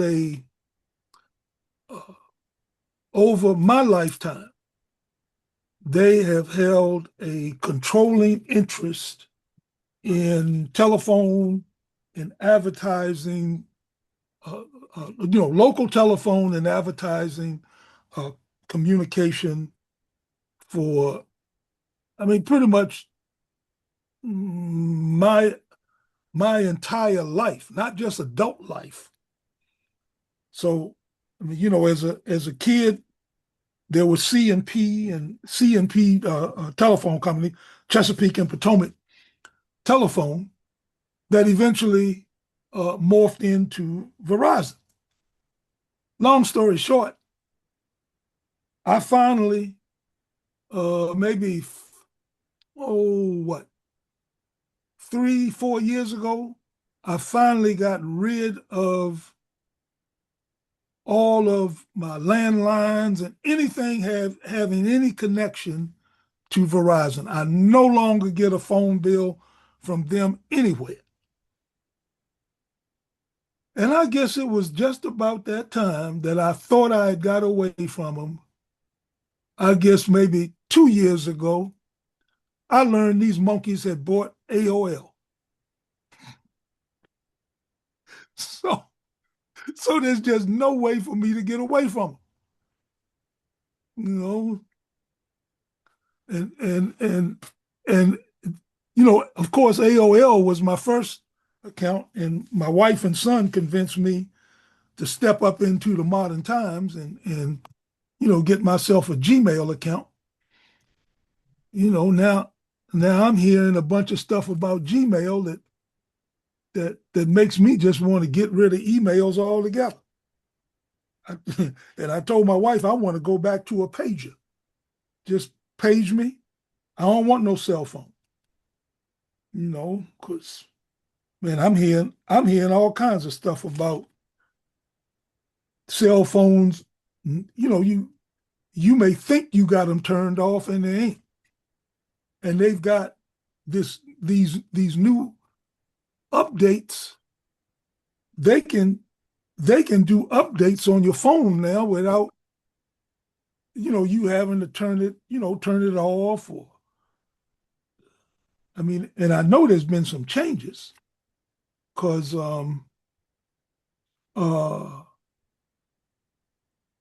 now when I text something, I got to be real careful after I send it, because sometimes after I send it, I don't know what it is I do. I must accidentally, or the phone is so sensitive that you can accidentally hit record and send a nondescript message to somebody, that they ain't gonna understand what the hell you talking about. So man, I can't speak for y'all, but I'm about sick of this technology. It is it's just too much for me to have to deal with. I mean, I can see in some cases where it's good, but in others, I'm real skeptical about it. And I got to figure out a way how to move away from it. So anyway, well, they do have whole new line of phones that are coming out that are very simply talk and text phones. I mean, it's basically back to analog. So you don't have most of the smartphone features or anything like that. You just have the connectivity. Now personally, when you text personally, do you actually, use your fingers to text, or do you use I've seen my wife, she will just talk into the phone. Yeah, I don't trust my phone well enough to transcribe what I'm saying. Okay. And 9 times out of 10, when I'm sending a text, I'm in an environment much like the environment I'm in this morning, where there's other noise around me. It may just be something every 11 seconds or something like that. But that changes everything that your phone hears. So you don't get a clear message. So I've never trusted to do that. I've never done it. I don't talk to my phones or my computers the way some people do. Siri, do this for me. Siri, do that for me, or whatever the Amazon version of that is. I don't do that at all. I'm not saying that people who do it did anything wrong. Right. No, I'm saying. I simply don't do it. I'm much more direct, and I use my phones. Okay. Well, look, I'm gonna tell you, man. I admire people like Omar and my wife, I mean, they can go in and with this new technology and create all this stuff. And I mean, I got sense enough to know that, they know what it is they know. They don't know it all. They don't pretend to know it all, but they know a whole lot more than me. I mean, a whole lot more. And I mean, my wife has written entire books um,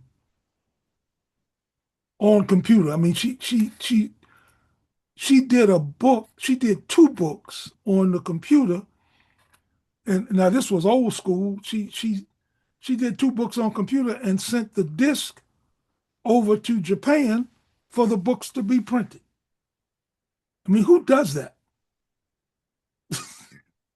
That's the standard a lot of times today. I have a friend who's a poet, and her last three books of poetry, she's verbally transcribed that.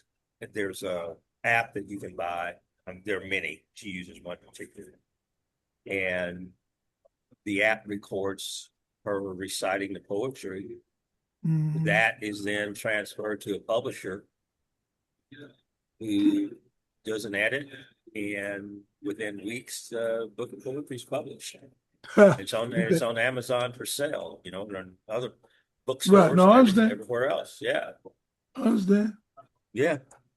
Man. That's Well, my wife just finished doing I don't know it's some masterclass book that like an ebook that she did that that's got over 15 videos in it. I mean, I just marvel at and what I'm marveling at is I want these things. I want to be able to produce flyers like Omar produces. And I think it's just a matter of me not taking the time to try these different things out. My wife told me, she said, well, you can do it. She said, you got a Canva account. But I think the time that it's going to take me to go in and try to learn all these things, it's just easier for me to find someone that I can just either pay to do it or just be patient until she can get around to do it. Or, in the case of Graceline, I mean, the things that I have that Omar has produced are right on point. I mean, I'm looking at a postcard he did. I guess he must have done these postcards like earlier this year, 6, 7, 8 months ago, on the financial freedom, setting the stage for your financial journey. And I mean, he did the research and found a generic, I guess it was a generic picture of a stack of coins with a tree growing out of the coins. I mean, man, that kind of stuff. And sometimes you got to pay for this stuff, so, but you got to know where to go to pay for it, but I don't know how to do everything, but I'm really admiring you all that can do that kind of stuff. But anyway, I mean, even little simple stuff like posting on Facebook and I had thought about, matter of fact, the plan is once I get my office straight, I'm supposed to set up an area where I can start, recording things that I'm going to be uploading. I don't know to what, but I'm going to have content on some of the things that I do that, I'll just be able to upload either to a Facebook or YouTube or I don't know any of these other social media, platforms. So I'm gonna keep trying, but man, it ain't easy. It ain't easy. But I can't find another way. The old school stuff ain't working no more. Not like it used to. Everybody got caller ID. So when you call people, they might be right there, but they're like, I don't feel like talking to him or her or whoever it might be. But anyway, I mean, it's 12:30, y'all, so we need to I need to wind this down. Why don't you close us out, Imam Talib? Yeah, since I'm running my mouth, let me go. أعوذ بالله من الشيطان الرجيم. بسم الله الرحمن الرحيم.